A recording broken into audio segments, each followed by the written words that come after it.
-4 გრადუსიან წყალში ჩავხტი.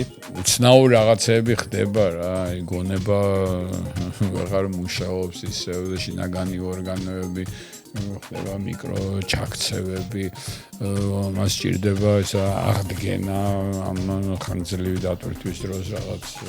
ვისაუბრებთ პირველ ანტარქტიკულ კომბინირებულ ექსპედიციაზე. განსხვავებული თემა არის ჩემთვის, მაგრამ მიხვდება მაყურებელი, რომ ძალიან კავშირშია wellness podcast. ზედამყოფია პანდემია ადამიანი თვითმფრინავით, მაგრამ ეს ორივე ერთად ხანგრძლივი თითქმის ერთვიანი პერიოდის განმავლობაში არ აქვს გაკეთებული არც ერთ ქართველს. ყველა ჩართული მხარისთვის და განსაკუთრებით ჩვენთვის უნიკალური საშუალებაა, რომ ბიოლოგია ნახო როგორ მუშაობს აქ, როგორ მუშაობს იქ, შეადარო ეს ორი რაღაცა და დასკვნები გამოიტანა. ცოტა გაგარინი მგონია. 50-60 მეტრით წყლის დონე აიწევს, ეს ნიშნავს, რომ საქართველოში რომ თარგმნოთ მთელი ეს სოხუმი, ფოთი, ბათუმის, ქობულეთის წყალში იქნება და ლამის სამტრედიამდე ზღვა შემოვა. რა თქმა უნდა, ამას ჩვენ ვერ მოვესწრებით, რა თქმა უნდა, ეს მოხდება ბევრი წლის მერე, აწეული წლების მერე და შეიძლება საერთოდ არ მოხდეს, მაგრამ ამ მასშტაბებში ჩანს რამხელა ეს ყინული და მის დნობას რამხელა გავლენა შეიძლება ქონდეს და აქვს. ტიან-შანზე ვიპოვეთ 1929 წელს გამოშვებული თევზის კონსერვი რა და 39-ში რა. ეგ ვიპოვეთ, ეგ იყო 97 წელი ჩვენ რო ჭამე, კარგად ვარ.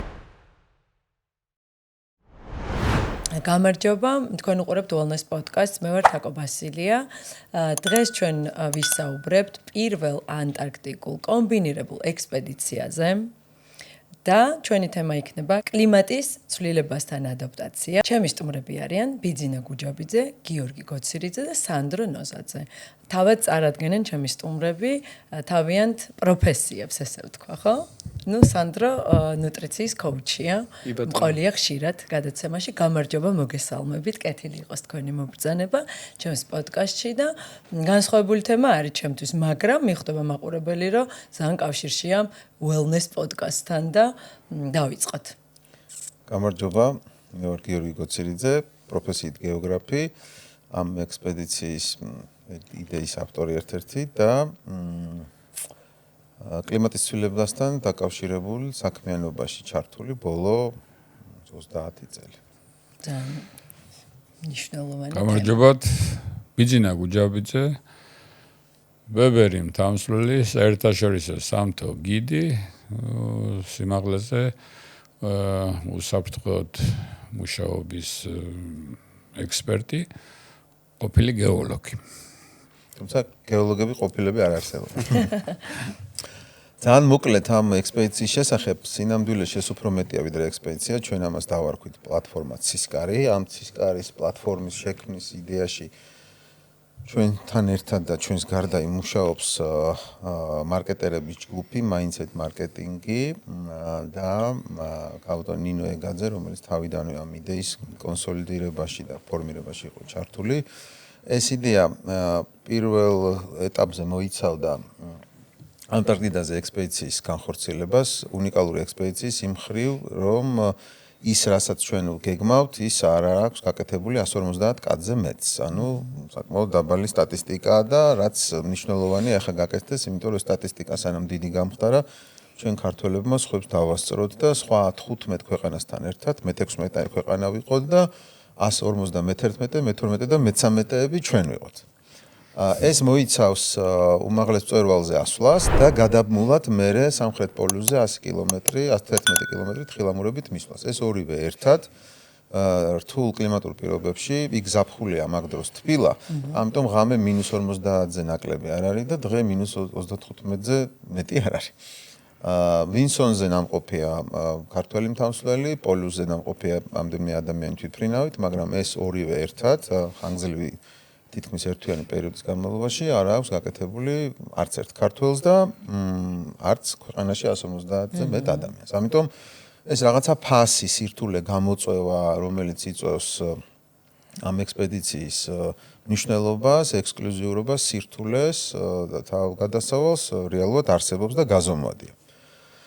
მაგრამ, როდესაც ჩვენ საუბრობდით აქ fundraising-ზე, თანამონაწილეობაზე, პარტნიორობაზე, ეს აღმოჩნდა, რომ ბევრად უფრო საინტერესო რაღაცა შეიძლება შემოგვრჩეს ხელში, გარდა იმისა, რომ მხოლოდ ექსპედიცია და ეს ვთარგმნეთ გრძელვადიან მუდმივ პლატფორმაში, ასე ვთქვათ, ამბავში, ქართულად რომ ვთქვათ, რომელიც თავს მოუყრიდა არა მარტო ამ ექსპედიციას, არამედ ყველა სხვა ექსპედიციას და მთელ რიგ აქტივობებს, რომლებიც საბოლოო ჯამში ჩვენს ქვეყანას და ჩვენი ქვეყნის მოსახლეობას, მოქალაქეებს და განსაკუთრებით მომავალ თაობებს დააფიქრებდა და ყურადღებას მიაქცევინებდა იმ ყველაზე მნიშვნელოვან გამოწვევასთან ადაპტაციაზე, რასაც ქვია კლიმატის ცვლილება. ანტარქტიდა ამ მხრივ არის ძალიან მნიშვნელოვანი საწყისი, სტარტი. რატო? იმიტომ რომ მთელი ამ კლიმატის ცვლილების მთავარი მიზეზი ადგილი, საიდანაც ეს ყველაფერი ხდება, ერთ-ერთი მნიშვნელოვანი არის ანტარქტიკის კონტინენტი, ანტარქტიკის ყინულოვანი საფარი, რომელიც იმხელაა, რომ მოგეხსენებათ, რომ დადნეს 50-60 მეტრით წყლის დონე აიწევს, ეს ნიშნავს, რომ საქართველოში რომ თარგმნოთ მთელი სოხუმი, ფოთი, ბათუმის, ქობულეთის უყო წყალში იქნება და ლამის სამტრედიამდე ზღვა შემოვა. რა თქმა უნდა, ამას ჩვენ ვერ მოვესწრებით, რა თქმა უნდა, ეს მოხდება ბევრი წლის მერე, ათწეული წლების მერე და შეიძლება საერთოდ არ მოხდეს. მაგრამ ამ მასშტაბებში ჩანს რამხელა ეს ყინული და მის დნობას რამხელა გავლენა შეიძლება ქონდეს და აქვს. ეს მეცნიერულად დამტკიცებულია. მთავარი პრობლემა არის ის, როდესაც გლობალური დათბობის გამო ეს ყინულები ინტენსიურად დნება, ეს ყინული არის წარმოადგენს იმ თავითვე მტკნარ წყალს, მტკნარი წყალი ერევა გარშემო ოკეანეებში მარილიან წყალს, რომელიც ცვლის ბალანსს სიმძიმის წყლის სიმძიმეებს შორის. წყლის და ოკეანური ნაკადების სიმძიმეები განსაზღვრავენ მათ დინამიკას და ჩამოყალიბებულ 1000 წლეულებში ჩამოყალიბებულ ნაკადებს, ოკეანურ ნაკადებს, რომლებიც ქმნიან გლობალურ ქარებს და რადგან ეს სიმძიმეები წყლის იცვლება, იმიტომ რომ სწრაფად დაიწყო დნობა მტკნარმა ყინულმა, მტკნარი წყლის ყინულმა მტკნარი წყლის სახით, ამიტომ დინებებით შეიცვალა, ამიტომ დინებებმა ქარებით შეცვალეს, ქარებმა ნალექ ბრუნვა შეცვალეს და ჰოი საოცრება გურიაში მოიმატა წვიმამ, რომელიც მეწყერს იწვევს, შოუში მოიმატა წვიმა, რომელმაც იმ ადგილებში, სადაც არ მოდიოდა და ვარცობს იწვევს, წყალდიდობას, ასე შემდეგ. მოკლედ ეს თითქოს და სადღაც შორს მყოფი ანტარქტიკა როდნება ჩვენს ყოფას, ჩვენს დამკვიდრებულ ცოდნას, მემკვიდრეობას, ურთიერთობის ბუნებასა და საზოგადოებას შორის ემუქრება ეს ამბავი, ის მდგრადობა, ჩამოყალიბებული კანონზომიერება დაირღვა, კიდევ უფრო დაირღვევა და საკითხი დგება რა ვქნათ. რაღაცა უნდა მოგვემოქმედებინა, რაღაცა უნდა გვექნა. მე პირადად ამ სფეროში ვმუშაობ საფრთხეების დაგეგმარებასა და კვლევაში და რისკების შეფასებაში 25 წელიწადზე მეტი. ჩემი კომპანია გეოგრაფიკი ამას საქმიანობას დღესაც ახორციელებს.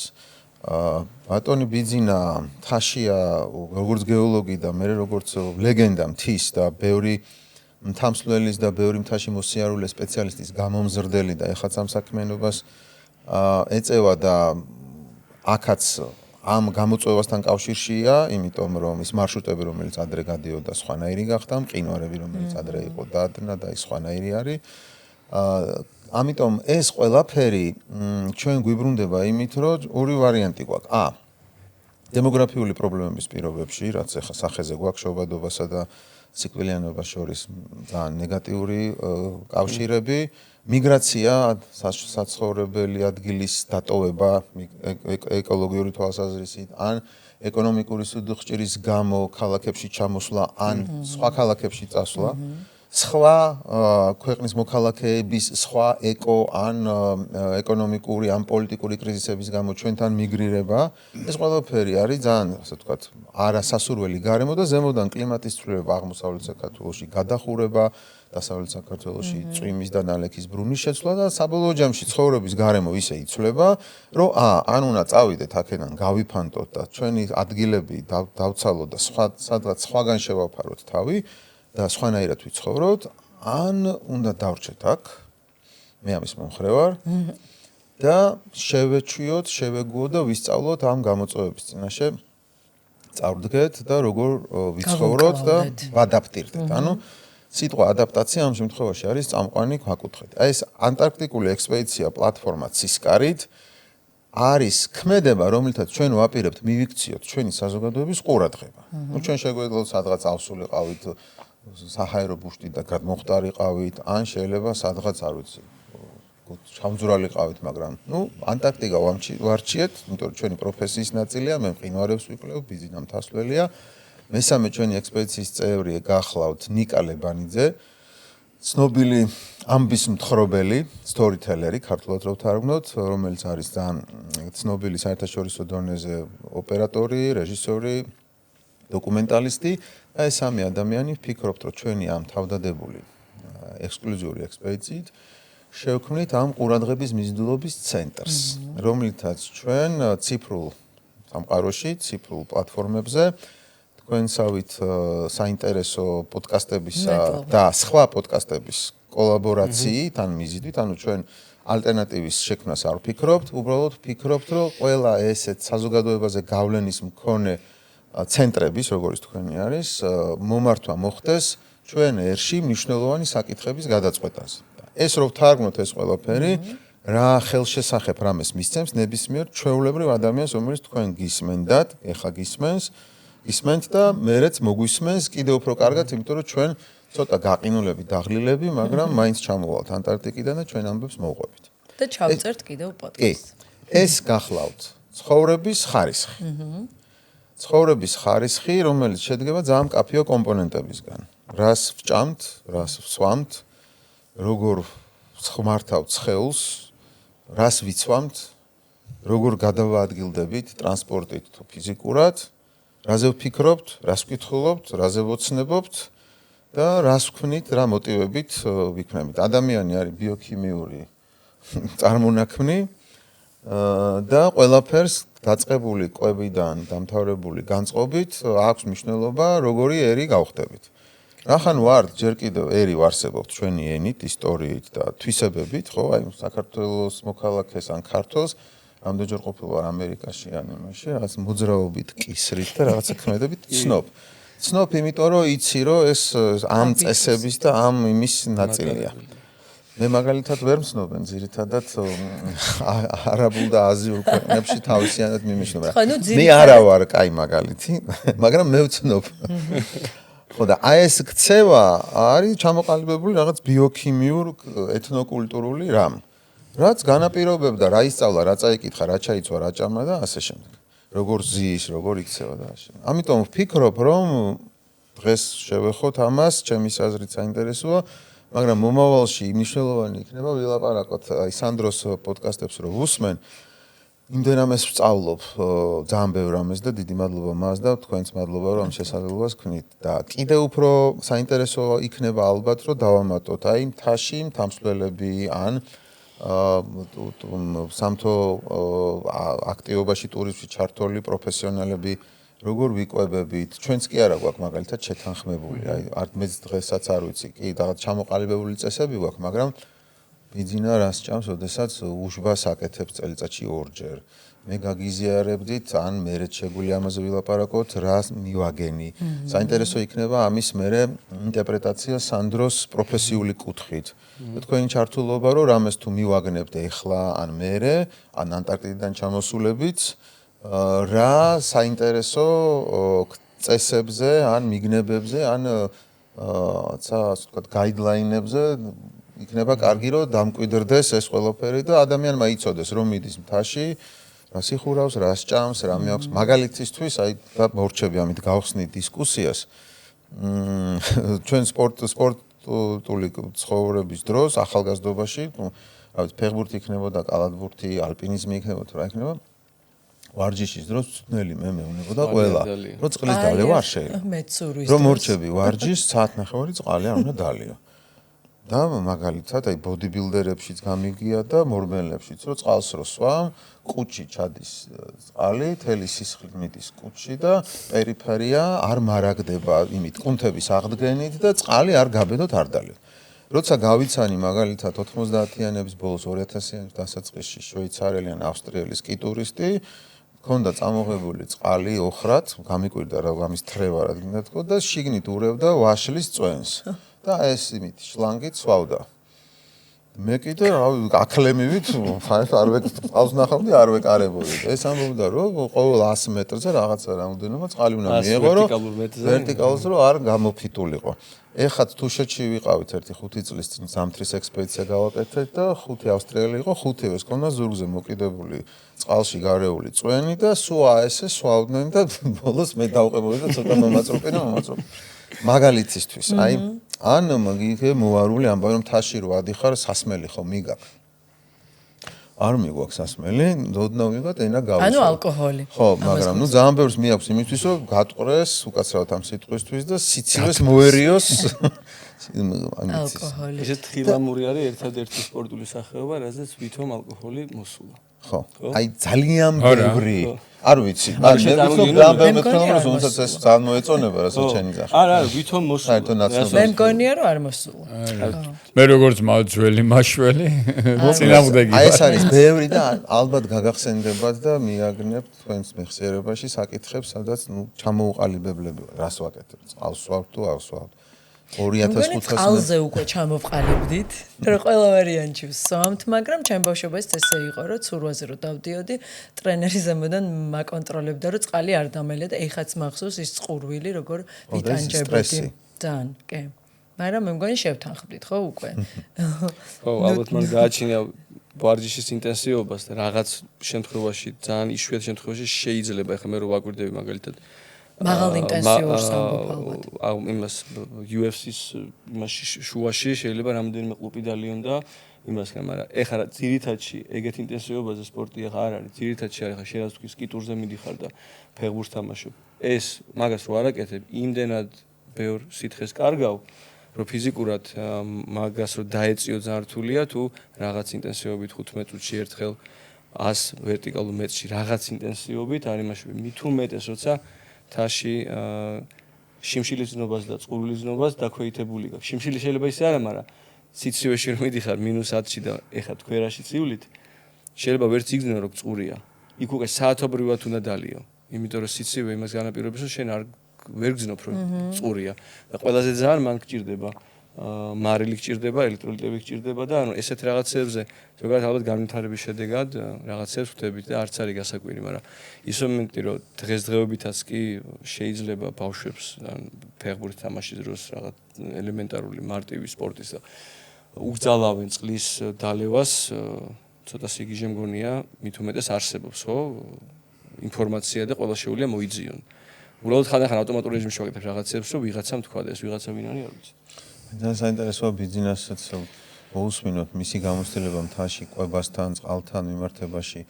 ბიზნესი არის უნიკალური გამოცდილების ადამიანი, რომელიც 8000-იანებზე ნამყოფია და აქაც და მოკლედ ხო, ნუ ისეთი არაფერი, მაგრამ ახლა უკვე ბოლო წლებში ვარკვევთ, რომ ჩემი თაობის ისინი ძალიან ცოტანი დადიან რა მთაში და ესეთ მაღალ მთაში. უმეტესობამ ეს 60 წლისამ დაანება თავი მთაში სიარულს. საერთოდ მთამსვლელობა ცოტა ესეთი განსხვავებული საქმეა, ახლა სპორტი რო არ დაუძახოთ პირდაპირ, არ აქვს რა შეზღუდვა, ასაკი რაღაც არგის ამის შემდეგ აღარ შეიძლება ასეთ რამეს ვერავინ ვერ იტყვის რა. ახლა ძალიან ბევრი ძველი, ასე ვთქვათ, ევროპელი მთამსვლელი ვიცი და მინახავს ვიდეოებიც დევს და ისიც რომ ვიცნობ კიდევაც რომ 95 წლის ასაკში ისევ ცოცავენ რა და 95 წლის ასაკში თქვა ფეხბურთს ვერ ითამაშე, ფრენბურთს, კალადურ ნუ რაღაც ასეთ სპორტს და კიდე ჩაულებრივი ამბავია რა. ალბათ ასეთივე სპორტი იქნება, თქვა ისეთ თხილამურები ძალიან ისეთ ხანგრძლივი სპორტი შეიძლება იყოს, ალბათ ცურვაც რა. ხო და ანუ ცოტა განსხვავებული არის ჩვენი სპორტიც და ჩვენი ცხოვრებაც რა. ოღონდ კლდეზე ცოცვა ეს არის მთამსვლელობის ასე ვთქვათ ერთ-ერთი ელემენტი რა და უფრო ხანმოკლე არის თვითონ მთამსვლელობა. და რა ვიცი, ახლა მე ბოლოში ვარ გასული, შეიძლება ითქვას, ჩემი საქმის, ამიტომ ეს იდეა, რომელიც გოცასგან წამოვიდა, ეს შემოთავაზება, რაღაცა ძალიან გამამხნევებელი არის ჩემთვის, ახალი ცხოვრების ახალ ეტაპს ვიწყებ, ასე ვთქვათ, აღარც მიფიქრია, რომ რაღაც ასეთ დიდ პროექტებზე გავქაჩულიყავი, მერიდებოდა, უბრალოდ იმიტომ თან ძალიან ძვირი არის რა და ეხლა მთლად დაუმსახურებელია, რა ვთქვა, ნამეტარის გაპრანჭვა იქნება, მაგრამ ყოველ შემთხვევაში ჩემი ჩანაცვლება ამ გუნდში ძალიან მარტივი არის და რაღაცა მისაღებად მიმაჩნია. ამორის ახლა ნიკასი და გოცას ჩანაცვლება არ გამოვა. ჩემი გამოვა. მაგრამ თუმცა ბედნიერი ვიქნები და ვარო ჯერჯერობით ვარ ამ შემადგენლობაში. სასტავში როგორც ახალგაზრდები იტყვიან, ბოდიში სლენგისტვის რა. ხო და ჩვენ დამსვლელებს ნაკლებად ქონდა განათლება და ცოდნა იმისი, როგორ მოგვევლო თავისთვის, როგორ რა გვეჭამა, რა გვესვა, რაღაც როგორ ინტენსივობით გვევარჯიშა, სად რა დროს ყოფილიყავით, თქვა ჩვენი ფორმის პიკში, რა ინტენსივობით, რაღაც ეს ძალიან ყველაფერი ინსტინქტურად ხდებოდა რა. შეიძლება ითქვას, რომ მეც ახლა ისე ვაგრძელებ რა, უბრალოდ რაღაცა საკუთარი დაგროვილი გამოცდილებით რა და ვცდილობ ეს გამოცდილება გაუზიარო ჩემს ახალგაზრდებს, რომელიც შეიძლება არც კი არის სწორი და ესე მართალი რა, გამართლებული. მაგრამ მაშინ ექსპედიციაში გავხდები 67 წლის. თავს კარგად გვგზნობ, კარგ ფორმაში ვარ, უფრო კარგად ცოცა ვიდრე ვთქვა 25 წლის ვიყავი. ერთადერთი ის რომ შემცირდა ჩემი ასე ვთქვა სისწრაფე, აი სისხარტე შემცირდა რა და მიჭირს, ეგა.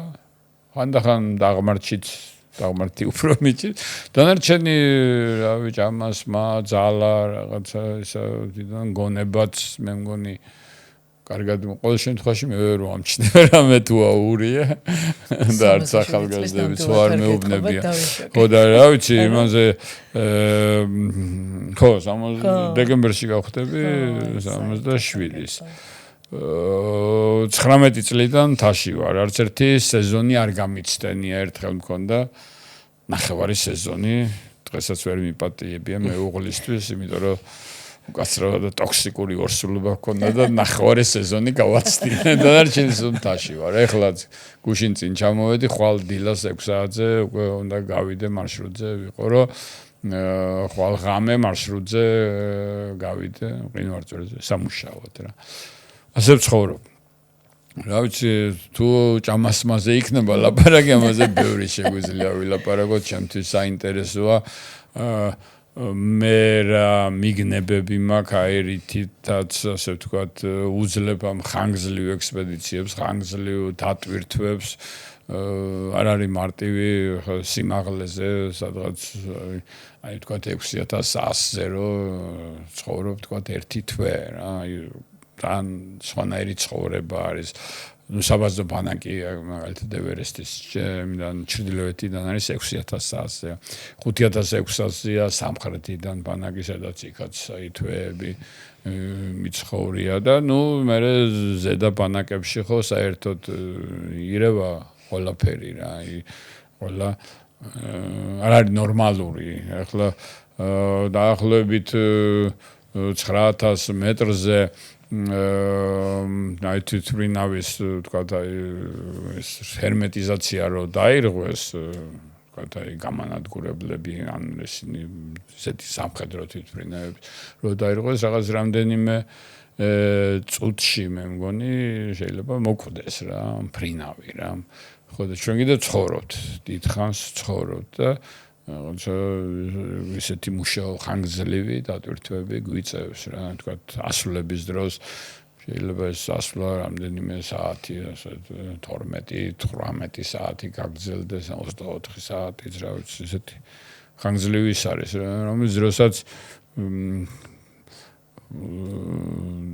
უცნაური რაღაცები ხდება რა, გონება აღარ მუშაობს ისევ და შინაგანი ორგანოები ხდება მიკროჩაქცევები, მას სჭირდება ისა აღდგენა ამ ხანგრძლივი დატვირთვის დროს რაღაც ჯამასმა რაღაცა და ჯერჯერობით უძლებდი აქამდე.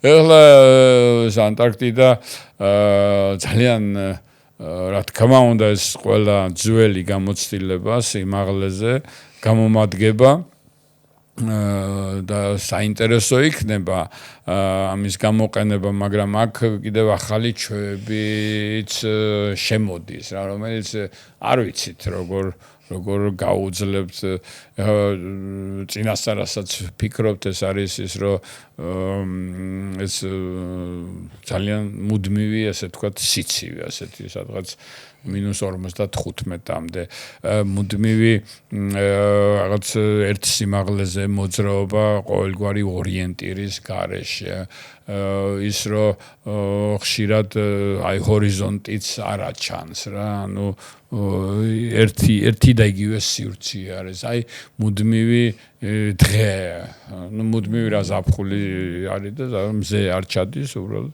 ტრიალებს რა ასე ვთქვათ ცაზე ეს მან შეიძლება მთლიანად არიოს ასე ვთქვათ ჩვენი შინაგანი გრაფიკი ამას გარდა ეს ტემპერატურული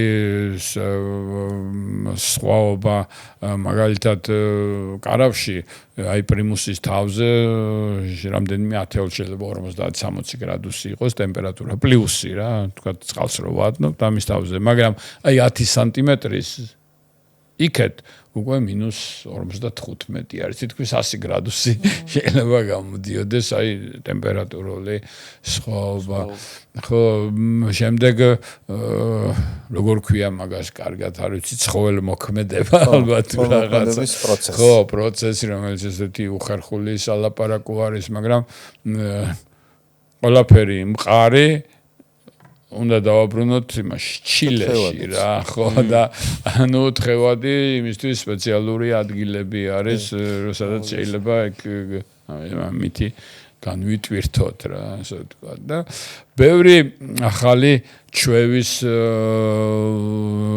მოგვიწევს ასე ვთქვათ გამომუშავება და ესეთი საინტერესო იქნება გამოწვევა 55 გრადუსი არ არის პატარა ისა რომ აი ხელდათმანი ვთქვათ გაიხადო და ჩაიცვა აი რამდენ ხანში ახლა მე ვთქვათ ვიცი რამდენ ხანში აღვიდგენ ვთქვათ გაყინულ ხელებს აი ვთქვათ ქარში ან რა სიჩქარის ქარში რამდენს ასე ვთქვათ გავძლებ რამდენ როგორ შევინარჩუნო ჩემი სხეულის ტემპერატურა მაგრამ იქ უკვე განსხვავებულია ეს ყველაფერი და აი ამ ცოდნის გამოცდილების ჩამოტანაც საინტერესო იქნება მე შევძლებ ამას და ნუ როგორც თქვი სხვასაც შეუძლია ასეთი რამეს გაკეთება და ჩამოტანა მაგრამ რა თქმა უნდა ბედნიერი ვარ რომ რაღაცა არის შანსი რომ ამაში მივიღო მონაწილეობა რა და რაღაც ერთ-ერთი ჩემს ცხოვრებაში რაღაც ჩემ მეგობრებთან ერთად ბევრჯერ ყოფილა რაღაც ახალი მიმართულებები გქონია რაღაც გაგვიკეთებია რა რომლებიც ხელს უწყობს თქვათ ახალგაზრდებს მომავალ თაობებს ნუ ერთ-ერთი ყველაზე მნიშვნელოვანი ესეთი ჩემთვის მიღწევა ჩემი და ჩემი მეგობრების ეს არის რო გავხდით საერთაშორისო გიდების საერთაშორისო ასოციაციის წევრები რა რომელზედაც 32 წელი მუშაობდით რა და რაღაც შევერთით აი გიდების დიდ ოჯახს მსოფლიო ოჯახს სადაც 600 მხოლოდ 6000 კაცია რა გაერთიანებული და აქედან ალბათ მუშა და ესეთი მოქმედი რაღაც 4000 ვართ რა აქედან ქართველი გიდი უკვე 39 არის და კიდე ახალი თაობები მოდიან რა და ასე რომ ღირს წასვლა და ამ ამბავის მერე ყველაფრის ამის ჩამოტანა, რაღაც ამ ინფორმაციის გადამუშავება, გაზიარება, გაგრძელება და აი ამ საქმესთან ერთად სხვა ახალი მიმართულებების დაგეგმვა, შექმნა და ის რომ თქვათ ასაკი რაღაც შეზღუდვა არ არის და დაბერება არ შეიძლება შეიძლება და გვჭირდება, ქვეყანას ჭირდება სიხარული, ქვეყანას ჭირდება გამარჯვება. ეხლა გვაქვს ჩვენ რაღაც დიდი წარმატებები, მაგრამ არ შეიძლება მთელი ცხოვრება ვთქვათ ასეთი სპორტული წარმატებები მარტო ჭიდაობა და რაღაც შტანგების ისად იყოს და რაღაც თუმცა ჩვენ არა ვართ ვერ ვიქნებით ოლიმპიელები, ვერ ვიქნებით რაღაც მსოფლიო ჩემპიონები, იმიტომ რომ ასეთი რამე არ ტარდება.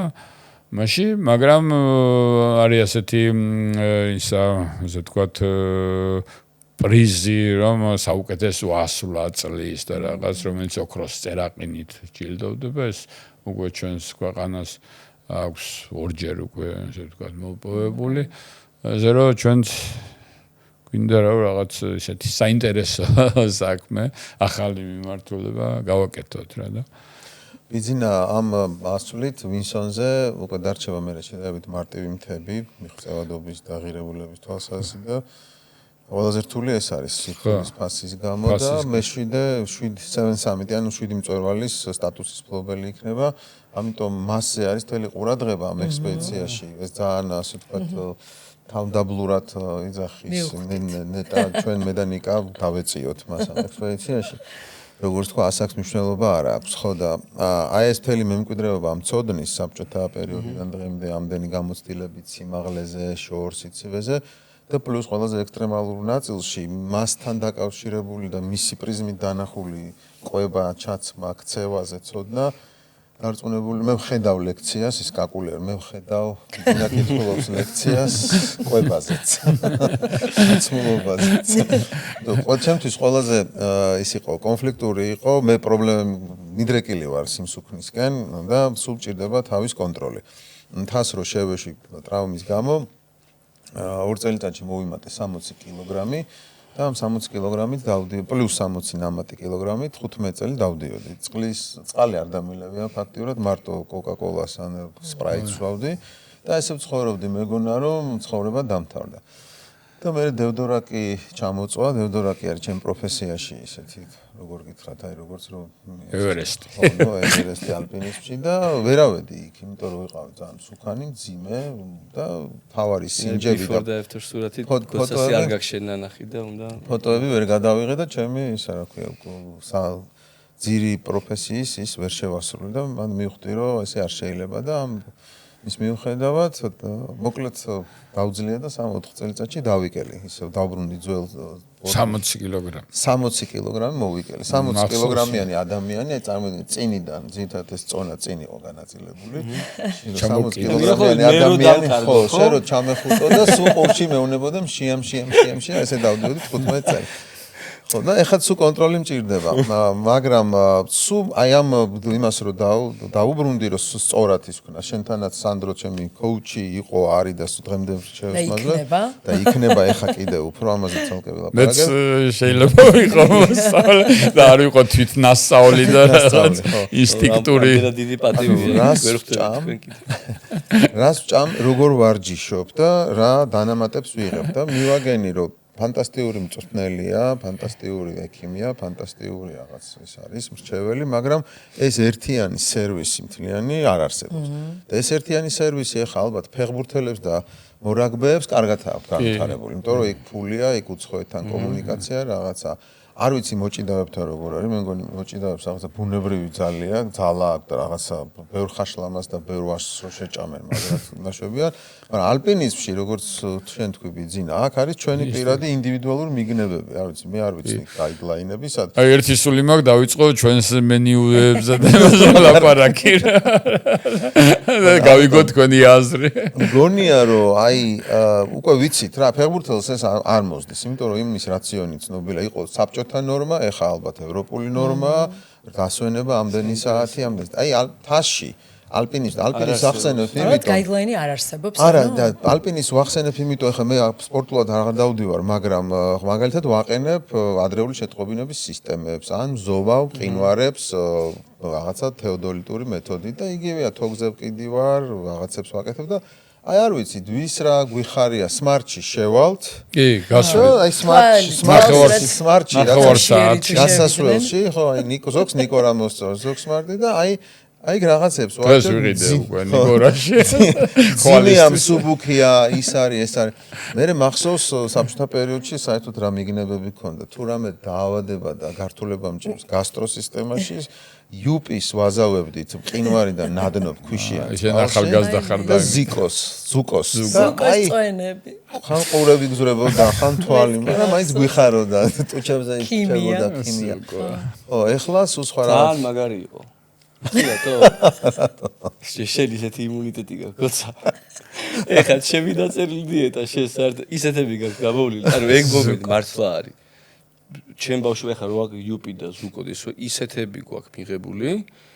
დღესდღეობით აი რაღაც ხო არის ბანანი ცოტათი ისეთი არ და ბლენდერი რაღაცა ხვდებით და ჩვენ რეალობაში გამოხვალ კამაზე შეგაბოლებს ახეში და მართლა ანუ ეგ ძალიან მნიშვნელოვანია და ძალიან საინტერესოა ბატონ ბიზნესს მოусმინოთ და შენს იმიტომ რომ ბიოლოგიურად შენ ბავშვობიდან რაღაც ვაკეთებდი შეიძლება ერთი შეხედვით და გაიდლაინით რაღაცა არ ჯდებოდეს მაგრამ როდესაც ამას აქ შენ ამას აკეთებ არ ჯდება შეიძლება არ არის ფორმულა იმიტომ რომ შენ ამას იმდენად მიჩვეული ხარ ბევრი რაღაც შეიძლება არ სწორად აკეთებ მაგრამ იქ მთელი სისტემა მუშაობს ანუ აწყობილია მიკრობიომი შენი გონება ენერგია ახალი საკვების მიღება უცბად არ შეიძლება ძალიან საინტერესოა ამიტომ რომ ის მიღწევები რაც თქვენ გაქვთ განსაკუთრებით ბატონ ბიზნესს აი თქვათ რითი მოახერხეთ იმიტომ სტანდარტულად გაიდლაინებით ამას არ უნდა მიუდგეთ ესეთ кейსებს პირველ რიგში ჩემი მიმართ ესეთია აი გოცასთან მუშაობდით რომ შენ როგორ აკეთებ რაღაცას აი მომიყევი შენ თვითონ სადმე თავს უდასნო გეფისად გაქვს იმიტომ რომ მე თუ თავიდან წამოვედი და რაღაცების თავზე მოხვება დავიწყე შეიძლება ძალიან არასწორი მართულებით წავიყვანო ადამიანი ამის უფლებას არ მაქვს მით უმეტეს ესე დონის პროფესიონალთან ბატონო ბიზნესს და გინეგოცა და ნიკა ამიტომ ძალიან მნიშვნელოვანია რომ მოусმინოთ თქვათ აი თუნდაც თქვენ რას აკეთებდით, რას აკეთებთ, როგორ პრობლემას ხედავთ თუ არა სადმე. ხა პირობას ვერ მოგცემთ რომ ახლა თქვენ რო რჩევებს მომცემთ ეგრევე. დიანად მაგაზე გადავერთვები, იმიტომ რომ ისე მოგაწყობილი ახლა ჩემი ჭამასმა რო რაღაც ეს არის ერთული მოკლედ. არა. ხო, მეც ვარ შეგაწყვეტი. კარგად გაგაწყვეტი. ხო და კაი, კარგ მომენტში გაგვაწყვეტი. მე უფრო ვარ ეს რაღაც გამახსენდა. გამახსენდა. გვისმენს ახალგაზრდა თაობას ჯობია არ მოვაბეზროთ თავი, იმიტომ რომ ერთხელ ჭამეთ წინა წელს დატოვებული ერბო და კარაქი გარეული, საფლი გარეული ერთმანეთში რომ მოხსენით 800 გრამიან ბანკას ჯინი ამოხდა იქიდან და გაქრა მე და იმას ჭამდით 3 და ეგ არაფერი არ არის. ყველაზე ძველი რაც მაქვს ნაჭამი ტიანშანზე ვიპოვეთ 1929 წელში გამოშვებული თევზის კონსერვი რა და 39-ში რა. ეგ ვიპოვეთ, ეგ იყო 97 წელი ჩვენ რო ჭამეთ და კარგად ველბიზ არ დავიწყო ხა გეხვეწები. მეჩემ რაციონს გვერდზეც. კარგად დავარ. თქვათ რაღაც ერთ-ერთ საბანაკეზე ყოფილა რომ ვიპოვეთ აღარაფერი არ ქონდა რა და მოკლედ მურაბის კურკები იყო. ოღონდ რამდენი წლის წინანდელი იყო არ ვიცი და იმას ტეხავდით. ის გულები ჭამეთ. ერთხელ ეგ იყო 98 წელი იძულებდი დაშვება მოგვიწია სიდიდით მეორე მყინვარია ხაბერვი ხაცი რა და გრჯიმაილო და ეგ არის ცენტრალური ტიანშანი მაგათ შესაყარზე მოგვიწია დაშვებათან ბანაკიდან გვეუბნებოდნენ რომ არავითარ შემთხვევაში არ დაეშვათ. არ დაეშვათ, თორე ვერ გამოხვალთ მაგედან, მაგრამ კაცი გვიკვდებოდა და მეგობარი რა და ამიტომ სასწრაფოდ უნდა დაგვეკარგა სიმაღლე. სიმაღლეს ადვილად მაგეთ კარგავდით და ჩამოვედით და მოკლედ 3 დღე მყინვარიდან გამოვდიოდით. მე კიდე ერთი 3 დღე ხეობაში მოვდიოდით და მარტო 100 კილს ვჭამდით რა. სხვა არაფერი არ ქონდა რა და ნუ ეს როცა გაჭირვების დროს, მაგრამ ისე კარგი ცხოვრება როცა არის ჩემი კარგი საჭმელი ეს არის ისა ციძიბურა რომელსაც ადრე ეხლა იყიდება ეს სუბლიმირებული და ადრე ხარშავდით აი თქვა პამირში მიდიოდით რამდენიმე კილოგრამ ციძიბურას მოხარშავდით მე გამოაშ მაშინ ჰაერღუმელები და ეს არ იყო მაგრამ მზეზე ან იმაში როგორ თქვა ღუმელში ხო გამოაშრობდით ეგ მიქონდა მე წყალს ამოვადუღებდით რა ხო ისა შებოლილი ისა სულგუნი ქაშაყი ძალიან ასე ვთქვათ მაგრა ხმარობთ ასე ვთქვათ ისა თევზი ძალიან ესე კარგად აქტიურად ხმარობთ არა თვითონ თევზი რა შებოლილი კარგად შევფუთავდით მიქონდა იქაც ვაშრობდით და მე მას ეგა ყველაზე მნიშვნელოვანი ასე ვთქვათ სტრატეგიული იარაღს ვეძახდით რომელსაც ასე ვთქვათ საერთაშორისო აღიარება ესე ხუმრობით რო ვთქვათ ქონდა და ანუ ყველას მოსწონდა ეს არის გურული სუნელი რა რომელსაც აი მეუღლე მიმზადებს ესე ულუფებად შეფუთული რაღაც და იქონდა ხანდახან ნარკოიმებს პოლიციას და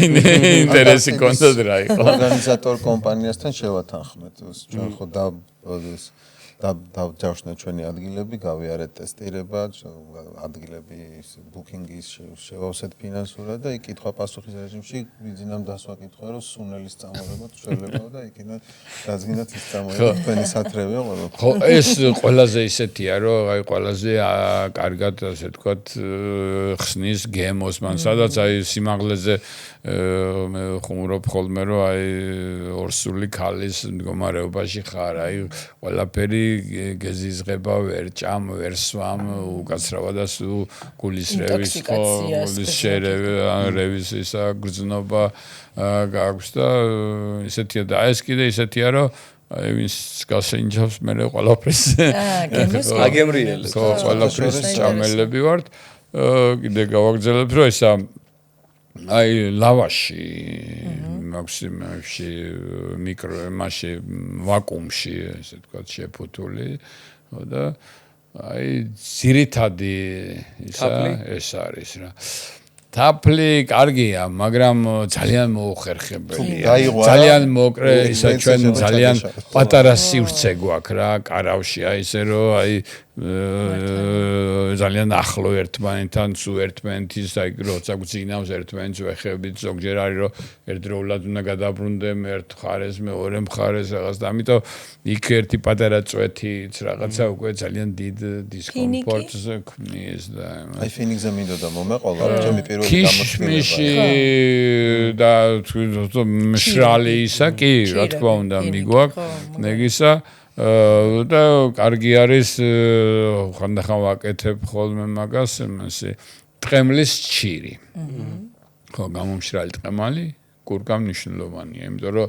კურკას დიდხანს მე ასე რო თქვა ატრიალებ ხო და ვაგლახავ თან მე თუ საშუალება შეიძლება გატეხო და ეს გულიც კბილებს გააჩინე არა კვილთ ვერა თქვა ხო არა სატეხი და ახლა ეგეთი არა სატეხი კი არა ახლა ყოფილა შემთხვევები რომ 4 კაცზე ან 5 კაცზე ერთი წარმოჭრილი კოვზი მიგვაქვს რომ წონა ის იყოს ამიტომ სატეხი და ის მანქანა ის ხორცაკები მანქანა ეგეთი არა გვაქვს რა ფაქტურად ძირითადი საჭმელი ეს არის და კარგია თქვა ნეპალში ხშირად არის ხოლმე კარგი ისინი ხორცი აპოხტი რა იაკის ხორცი აი გამომშრალი ისა და ნუ თუ ისე არის ხორცი ბანაკში ანუ საბაზოში და იქიდან შეიძლება დარება ეგ არის და წყალი ხო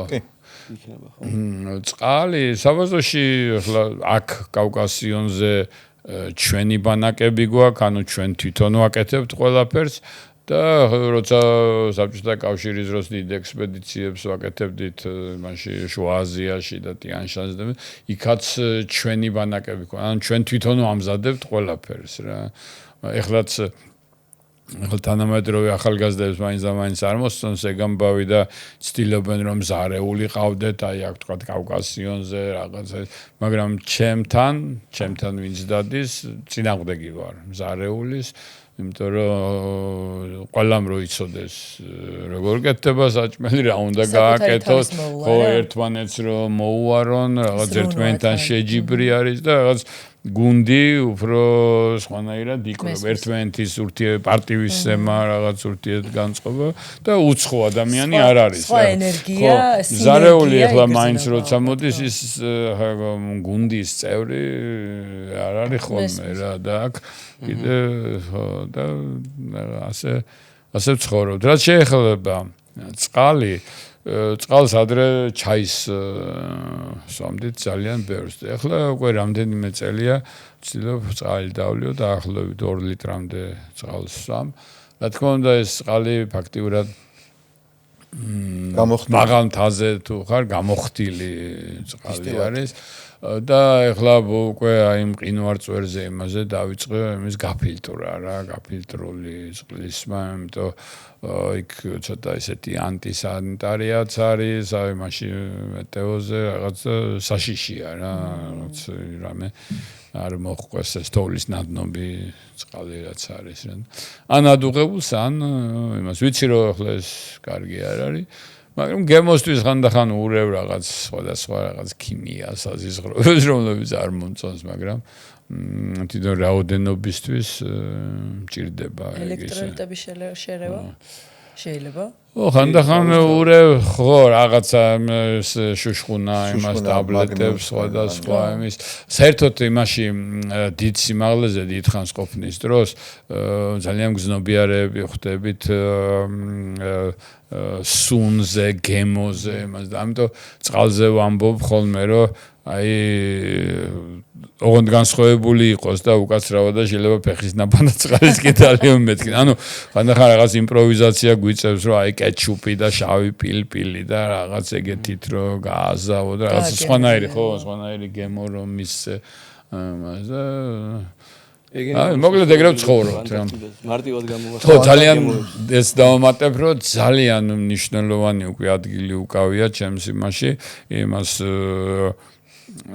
სალა, ასე ვთქვათ, ღორის, მოხარშული ღორის კონი, ოღონდ ეს ამას ვატარებ იმაში და შეზავებული მითი წიწაკით რა და შეიძლება რამე სუნელიც ასე ვთქვათ დავამატოთ რა, ნიორი და წიწაკა, რომელსაც აი როგორც კარაქი რაღაც ისე უსმევ, თვითონ გადატანისთვისაც ზოგჯერ შეიძლება ბოთლში, პლასტიკის ბოთლში და როგორც ტუბიკი ისე ხება დიდი გამოწვევა, იმიტომ რომ ბიძინა იქ წამოიღებს თელ ამ ცხარე რაღაც. კი, ეგებს და მე მაგ ნაღლის ბუშტი ამოჭრილი, გასტრიტი, გემარო ის რომელიღაც სტადია და თუ დავრჩი გადავყევი სუმელს, ამ წინასწარ მოვემზადე. ხო, ნუ მე დრო გვაქვს. წყლული მქონდა მე ისა ხო მე 12 გოჯა იმაზე ნაწლებზე რაღაც მოვირჩინე რაღაც დიეტები და ეხლა ვაკონტროლებ და ესე ჯამ. წონას კი ვიმატებ ისე. თუ გაუშვი, მეც მოვიმატებ წონას და ყველა იმატებს თუ გაუშვით. აი მე ესეთი კითხვა მაქვს, ანუ შებოლილი სულგუნის მაგივრად უბრალოდ მარილიანი, აი რაღაც ღომის სულგუნს რო ეძახიან მაგარს, ეგ რო წაიღოთ, რომ ვიცი შებოლილი არ არის სასარგებლო. იცი რა ეს გემოს გამო? არა, გემოს გამო არა, მშრალია. აი ეგეთი მშრალი არსებობს სვანურ. ხო, და აი რო არ გაუვიდეს. სვანურ სულგუნს რო ეძახიან, აი მაგიტომ ვიფიქრე. არა, ეგეც. და ბევრად უფრო ჯანსაღია. ეგეც დაგვაკას სვანურ სულგუნს რა ჯობია. თან მით უმეტეს სვანეთში ყველა ასე ვთქვათ გასვლაზე გადიხარ ოჯახიდან, ახლა ვთქვათ უშბაზე რომ მიდივარ, აი გვიციანების იმიდან შალვა გვიციანის ოჯახიდან დავდივარ და იქ ასე ვთქვათ გვატანე ხოლმე და მშრალია იქ. ხო, კარგია, თქო, მაგრამ აი დიდ მანძილებზე მეებზე როცა მივდივართ შეიძლება მშრალი რო იყოს, რომ რა არ გაუვიდეს ესეც. ბევრი ამი გვაქვს სასწაული მე და ხო, ფინიქსზე მინდოდა ჩემი პირველი გამოცდილება იყო მაშინ 16-17 წლის ვიყავი, მაილის პლატოზე მოვხდი და თავბრო, ну, შემოვლო სიმაღლეზე 4500-ზე ენერგია დავკარგე, გაწევა აღარ მქონდა და მაშინ მახსოვს ჩვენ ექსპედიციაში გქონდა ფინიკი. ფინიკიც კი არ ვიცოდი რა იყო, ეს 89 წელია თუ რაღაცა. მაშინ საბჭოთა კავშირში ბანანი, ფინიკი, ეგეთ რაღაცები ეგზოტიკური, ანანასი ნახატი თქონდა ნახევარდა. აი ეს ფინიკი მახსოვს ანანასი ნახატი. ნახატი. ხო და ეს ფინიკი რო ჩავკვიჩე, აი პაპაი რო არის მულტფილმი იმას, შპინაც რო ჭამდა, ჯანი რო ემატება, აი შლეგინით ავირბინე და სხვადასხვა იმის მერე სულ ეს ფინიკი ენერგიის სიტყვოსი და იმის ძალიან მაგარი ვაშლი ძალიან კარგად მუშაობს და ძალიან ბევრი ჩირი საინტერესო მიგნებებია, ხო? კომპოტებს საბაზოში კომპოტებს აკეთებენ. რა არის იცით რას დავაკვირდა ჩვენ თაში რო დავდივართ რაღაც მიგნებები რო გვაქვს აი ქვემოთ მოსახლეობას სხვა მიგნებები აქვთ თვითონ თავისი იმიტომ რომ მათი ალპინისტებზე არ არის საუბარი იგივე სვანეთი იქნება თუ შეეთი ხევსურეთი ძამპა მოსახლეობას თავისი აქვს რაღაცა ზონალურ ნაწილში სხვადასხვა მიგნებებია თუმცა არ ვიცი ცოტა ტენდენციური არ მინდა ვიყო მაგრამ საბჭოთა კავშირმა რაღაცნაირად გააწონასწორა, გაანიველირა ცოდნა.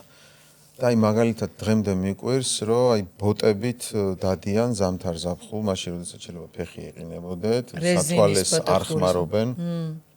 არის მომენტები, როდესაც ბოტი მართლა შეუცვლელია, განსაკუთრებით ტალახიან მე გეოლოგიურ კვლევებში ხშირად გამიხდი ალპინისტური ფეხსაცმელი და ბოტი ჩამიცვია, იმიტომ რომ არა ხარ ის წყალში და იმაში შეზღუდული არ ხარ. მე ტაუხში უკაცრავა და მე დამა გადაჭრილი ისინი რომ იმიტომ წვიმა მომენტში არსებობს. მაგრამ აი არის მომენტები, სადაც ის ცოდნა აი გვერდზე αλპინისტი სხვა რამეს იცვავს, მეცხვარე ან მენახირე ან მონადირე სულ სხვა რამეს და სპეციალური სამთო ფეხსაცმელი. საინტერესო აქაც ცოდნა რა, აი სკოლაში ამას არ ასწავლიან.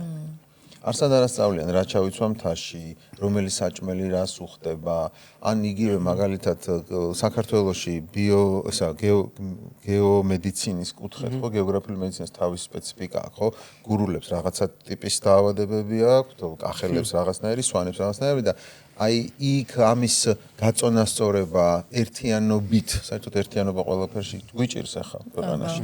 მაგრამ ერთიანობა ერთიან მიდგომაში, რომ ან თუნდაც იგივე ვთქვათ, რომ სვანებისთვის ესეა მნიშვნელოვანი და ამას ვერ დაუწესებ გურულს ან მეგრელს, მაგრამ აი რაღაცა პრინციპია და ამ სვანურ სკოლაში ამას ასწავლიდეს მასწავლებელი, გურულის სკოლაში იმას და ეს ყველაფერი ემსახურებოდეს ამ ადაპტაციას. მაგრამ რაღაცას ასწავლიდნენ. ასწავლიდნენ რომ ადაპტირებული იყოს. და სამწუხაროდ არის გამოცდილება ისტორიული, რომელიც არ გადგება. ნუ ალპინიზმში მით უმეტეს ახლა ბევრი რამე მძიმე იყო, ბევრი რა სხვა საჭმელი იყო, ახლა ბექნუ გაბრიელ ხერგიანი რით დადიოდა ალბათ რა დაქონდა ახლა იმას რო შეხედო. ხო, საჭმელი არ ვიცი, მაგრამ ხაჭაპურები. ჩხელა. ხო, მოკლედ, აი ეს და ჩხელა კარგია. განსაცმელი ძალიან კარგი. ცევა და რაღაცა აქ ბევრი რამე გვაქვს მოსაპოვებელი. ამიტომ ეს პლატფორმა აქაც საინტერესოა. ბარემ მოდი წავიდეთ ისეთ ადგილას, სადაც არავინ არ ვიცით რა ხდება. და იქიდან დაუყვეთ და დაუბრუნდეთ ჩვენ გარემოს, რა ვჭამოთ, რა დავლიოთ და როგორ. ერთხელ გონდა ასეთი ეს განსხვავებულ დამოკიდებულებასთან დაკავშირებით ადგილობრივთან. მოკლედ ექსპედიცია 2000 წელი მანძილ ხოცეზე, რუსულ-ქართული ექსპედიცია მეგობრებთან ერთად და მოკლედ გასვლა გვაქვს რა და მზარეული ყავდა ადგილ ნეპალელი რა და მოკლედ ავხსენით როგორ მოეხარშა კომპოტი ამ იმისაგან ჩირისაგან რა ვაშლის ჩირი ქონდა და რაღაც ხლის რაღაც ლეღვის და 20 ლიტრიანი ქვაფში როგორ მოეხარშა და ბრუნდებით რა გასვლიდან და ძალიან ცხელო და რაღაც დასავლეთი ცირკი აი რეფლექტორში მოდიხარ და გამომშრალი აღარ ვარ გარწყელი არაფერი გიждები და პანდაკს რომ მოახლოვდით ხო გავაფრთხილეთ რომ ეს მყინვარზეა ეს პანდაკი და ეს მაშინ მდინარეში ჩადგირა და მდინარეში ვხედავთ აი ამ ქვაფს და ხო და მოახლოვდით იმას და ავხადეთ და ჩირი ყრია რა ძირში რა მოხარში წვენი სად არის წვენი გადახვარე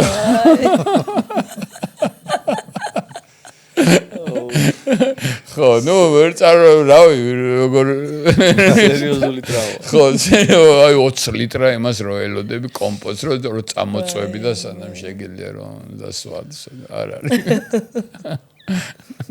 ესე ძალიან საინტერესოა. მე ძალიან დიდი პატივია ჩემთვის. ზოგადად ძალიან მიყვარს რა, სულ ვცდილობ რაღაც ახალი ვისწავლო და ეს გამოცდილება ჩემთვის, რავი, თავიდან ვიწყებ რა, ახალი ფურცელი მაქვს მეც. და ეხლა ისეთ სიტუაციაში ვარ, რომ ადამიანების მთელი ცხოვრება ესეთი მაგარი რაღაცები აქვს ნაკეთები, ანუ საერთაშორისო კომპანიასთან ერთად, Vitality, რომელიც სისხლის ანალიზს აკეთებს, გუში მქონდა მაგათან შეხვედრა და ოფიციალური პარტნიორები არიან ექსპედიციის. თავიდან ბოლომდე რამე შეიძლება ყველაფრის ანალიზს ვაკეთებთ სამივე წევრის და ნუ მე ჩართული ვარ როგორც ნუტრიციის კოუჩი და არ წარმოდგენაშიც და ყველაზე მაგარ ოცნებაშიც არ მქონდა ეგეთი რამე, იმიტომ რომ უდიდესი შესაძლებლობა სწავლის ამ უნიკალური გამოცდილებით, იმიტომ რომ როგორც თქვით 150 ადამიანი არც კი ალბათ იყო ნამყოფი და აქედან აი გოცას ვეუბნებოდი ვეძებდი სანამ მოვიდოდი აქ არ იძებნება ამ 150 ადამიანში არც ერთი ვისაც ანალოგიურად გაუკეთებია სისხლის ანალიზი რასაც ჩვენ ვაპირებთ და მერე ჩამოსვლის მერეც ანუ ყველა ჩართული მხარისთვის და განსაკუთრებით ნუ ჩვენთვის უნიკალური საშუალებაა რომ ბიოლოგია ნახო როგორ მუშაობს აქ როგორ მუშაობს იქ შეადარო ეს ორი რაღაცა დასკვნები გამოიტანა ცოტა გაგარინი მგონია სხვა შორის პირადად ესე იგი ეს Vitality შექმნა ნუ შეიძლება ზოგმა არის ენდი გალპინი შენი მონიცი და დენგარნერი პირადად იქნებიან ჩართულები აი ერთი შეხვედრის მერე უკვე მიხვდნენ რაზე იყო საუბარი არანაირი პრობლემა არ ყოფილა პირადად ერთვებიან იმდენად ხედავენ ძალიან დიდ უპირატესობას ამ რაღაცა უნიკალურ ექსპედიციაში და მგონია რომ პირველები იქნებიან ვისაც ასეთი რამ ანუ ამას რომ გააკეთებენ ესეთი ნუ გეგმა გვაქვს ეგეთი რომ რაღაც პოდკასტის ვებინარის სახით ამერიკიდანაც ანუ მათთან ჩავერთოთ და აი ეს რაღაცა case study-ვით გავაკეთოთ იქამდე რა ხდებოდა ჩამოსვლის მერე რა შეიცვალა ბიოლოგიაში და რაც ყველაზე მნიშვნელოვანია სადმე რამე გეფი თუ არსებობს ბიოლოგიურად სისხლის ანალიზის მერე ვეცადოთ რომ გავაუმჯობესოთ იმიტომ რომ იქ ფაქტიურად არავინ არ იცის იმიტომ რომ გაკეთებული ეგეთი რაღაც არ იცი რა დაგხვდება და მაქსიმალურად უნდა ეს ორგანიზმი გავაჯანსაღოთ იმიტომ რომ იქ ძალიან ბევრი რისკის წინაშე შეიძლება დადგნენ იმიტომ რომ გუნდია ერთი ადამიანის ერთმა გადასტომამ შეიძლება ხალხში ყოველთვის ესეა მთელი გუნდი შეაფერხოს და როგორც ბატონო ბიძინემ ძანა იმდენი გაუთვითცნობიერებელი რაღაც ხდება და მით უმეტეს არ ღამდება ეს ბიოლოგიური საათით ამდენად არეული იქნება დალაგებული ეგაც ხო ძილის ჰორმონი როგორ გამოიყო მოგეთ როგორი დალაგებულები წავალ და არეულები ჩამოვალ და როგორი არეულები ჩავალ და დალაგებულები ერთი ასეთი იყო შემთხვევა გამახსენდა ეხლა ჩემთვის მართალი გითხრა მოულოდნელია თვითონ თემარაზე დაცლაპარაკო და არ ვიყავი ზად რა ხო და ასეთი იყო რომ 70-იანი წლების 80-იანების დასაწყისში ასეთი შემთხვევა იყო რომ კომუნიზმის ფიქსე საბჭოთა კავშირის უმაღლესი მწვერვალი იყო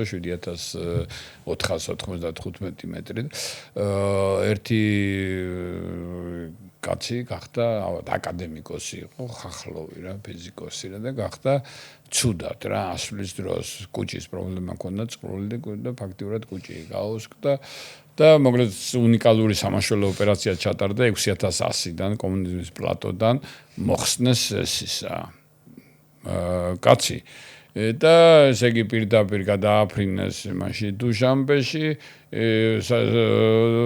თუნდან ვერტფრენი ნახევრად დაშალეს უკანა ისინი მოხსნეს კარების რო შემსუბუქებულიყო და 6100-დან გადმოხდა ეს ვერტფრენი და ბოლოს რის ასე თქვა გაიმართა და მოკლედ რამდენიმე საათში ფაქტიურად მოსკოვში კლიფასოვსკის კლინიკაში საოპერაციოში იწვევდა. მაგში ჩვენი ექიმი იყო ერთ-ერთი ჩვენი ექსპედიცია იყო მაშინ რამაზ შენგელია. ხო და მან თქვა რომ არის საქმათო რა არ შეიძლებაო ეგრე წაყვანა და მოკლედ წაიყვანეს რა და ოპერაციის დროს სისხლი ბევრი ქონდა გარგული გადაუსხეს სისხლი. ოღონდ არააკლიმატიზირებული კაცის სისხლი და მოკვდა. ოპერაციაში. სუსხვა რაღაცა გაზნარევი კონდიციის მდგომარეობაში იყო ის სისხლი რა და ამიტომ ჩვენ არ ვიცით ახლა აქედან რა მდგომარეობაში წავალთ ახლა მე ახლა ხვალაც მიწევს ასულ ზეგ უკვე 5000-ზე უნდა გაითვალისწინებინათ რომ თაში იყო ადამიანი და ისეთი სისხლი გადაესხათ ხო და ვერ იქ გაითვალისწინებინათ ჩამოყვანას ვერ წამოვარმაზე ძალიან დიდი დრო დაჭირდება იმეს მოსვლას თუ იმ ახლოს იქნება ისიც ადაპტირებული უბრალოდ წარმოდგენა არა ესე ვამბობ იცვლება რა თვითონ შიგნით ახლა რამდენად უნიკალურ რაღაც საკეთებენ წარმოდგენა შეგვექნას აი გუშინ საუბრობდით ესე იგი ეს არის ერთ-ერთი უმაღლესი ტოპ პერფორმანს კოუჩები და ერთ-ერთი ყველაზე მაგარი სისტემა ამერიკაში და რამდენ ადამიანთან აქვს დამუშავებული პირდაპირ გითხარ რა იმან რომ ესეთი რამეო ანუ არც უფიქრია და არც გამოცდილება რომ არ აქვს გასაგებია არა აქვს არავისთან არ უმუშავიათ ვისაც ესეთი რამე შეიძლება შორიდანაც კი გაიკეთებინათ ამიტომ ეგ გამოცდილ მაგას ვამბობ რა რომ რაღაცაში გამოცდილება რო არ გაქვს და მე პირდაპირ არ მაქვს პირველი ასაკეთებ არის უსმენ ადამიანს როგორ აქამდე როგორ მივიდა აქამდე რა საკეთებდა და მე ვცდილობ რაღაცების მორგებას იმიტომ რომ ჩვენ თუ მშრალად დავიღეთ ნებისმიერი სახის სისტემა და ამან ახლა ეს გითხრა და შეიძლება კატასტროფა უნდა მიიყვანო ამიტომ არის მნიშვნელოვანი დრო რაც დღევანდელ რეალობაში დეფიციტია რომ ადამიანს მოусმინო გაანალიზო ბავშვობიდან მოყოლებული პრეფერენციები კუჭნატავის სისტემა როგორ მუშაობს ამდენი წელი და მე ნახო ძალიან ფრთხილად რაღაცეების გაუმჯობესება და არა ერთბაშად და ამას ვაკეთებთ ახლა ჩვენ რომ დრო დავხარჯოთ აი ამის შესწავლაში და ვნახოთ რა არის გაუმჯობესებელი და რაზე არაფერი არ გავაკეთოთ ეს რა მნიშვნელოვანია ხო ძალიან აი ბიზნესამ თქვა წეღან რომ ბევრ რამეში ახალი რაღაცები ყო გაკეთებული ხო რაღაც რეფორმატორული კი შენ ბევრ რამეში ყველას რაღაცა რეფორმატორული რაღაცები ყო გაკეთებული ნიკა მაგალითად აი პირველი მე მახსოვს 90-იანების ბოლოს პირველი სელფი ჩვენ სფეროში რაღაც კამერით რო დადის და ხარო კიდეა თან რო ლაპარაკობს ხო ბიზნა პირველი 8000-იანები საერთაშორისო გიდი მე რა ვიცი ყველა კურორტი ქალაქგეგმარებითი გადაწყვეტები გარემოში საფრთხეებთან სულ ყველაფერი სიახლეა ტრაბახოთ მოკლედ ვიტრახოთ ხო და ეს ახლა წვრილ-წვრილი პატარ-პატარა სიტრაბახეები გვინდა რომ აქ შევწყად და ცოტა კიდე წინ წავიდეთ ანუ საბოლოო ჯამში ჩვენ სამივეს და ახლა ჩვენ სამივე ნახდათ არ განსხვავდები ძალიან ბევრი ჩვენი მეგობარია ბევრად ჩვენზე მაგრები არიან ბევრად ჩვენზე ძლიერები გამოცდილები და საამაყოები და მართლა არ მიმაჩნია რომ რაღაც განსაკუთრებული წარმოდგენების ვარ ჩვენ თავს. რახან ჩვენ მოგვივიდა ეს იდეა და ბძალუც და ვირჯებით, მოდი და დაე ჩვენ გავაკეთოთ და ეს იმიტომ კეთდება რომ მე სხვებმა რაღაცა კიდე გააკეთონ. ჩვენი ამბიცია დაკმაყოფილდებოდა იმითაც რომ წავსულიყავით ჩუმად, შეგვეძლო ესეც, მაგრამ მოდი რაღაცა გავკვალოთ, იმიტომ რომ პატარა ერი ვარ და ერთმანეთისთვის გაკვალა, რაც არ უნდა ერთმანეთს ვეჩხუბებოდეთ და ერთმანეთზე ვჭორაობდეთ და ერთმანეთს ვძაგდეთ, ვაძაგებდეთ.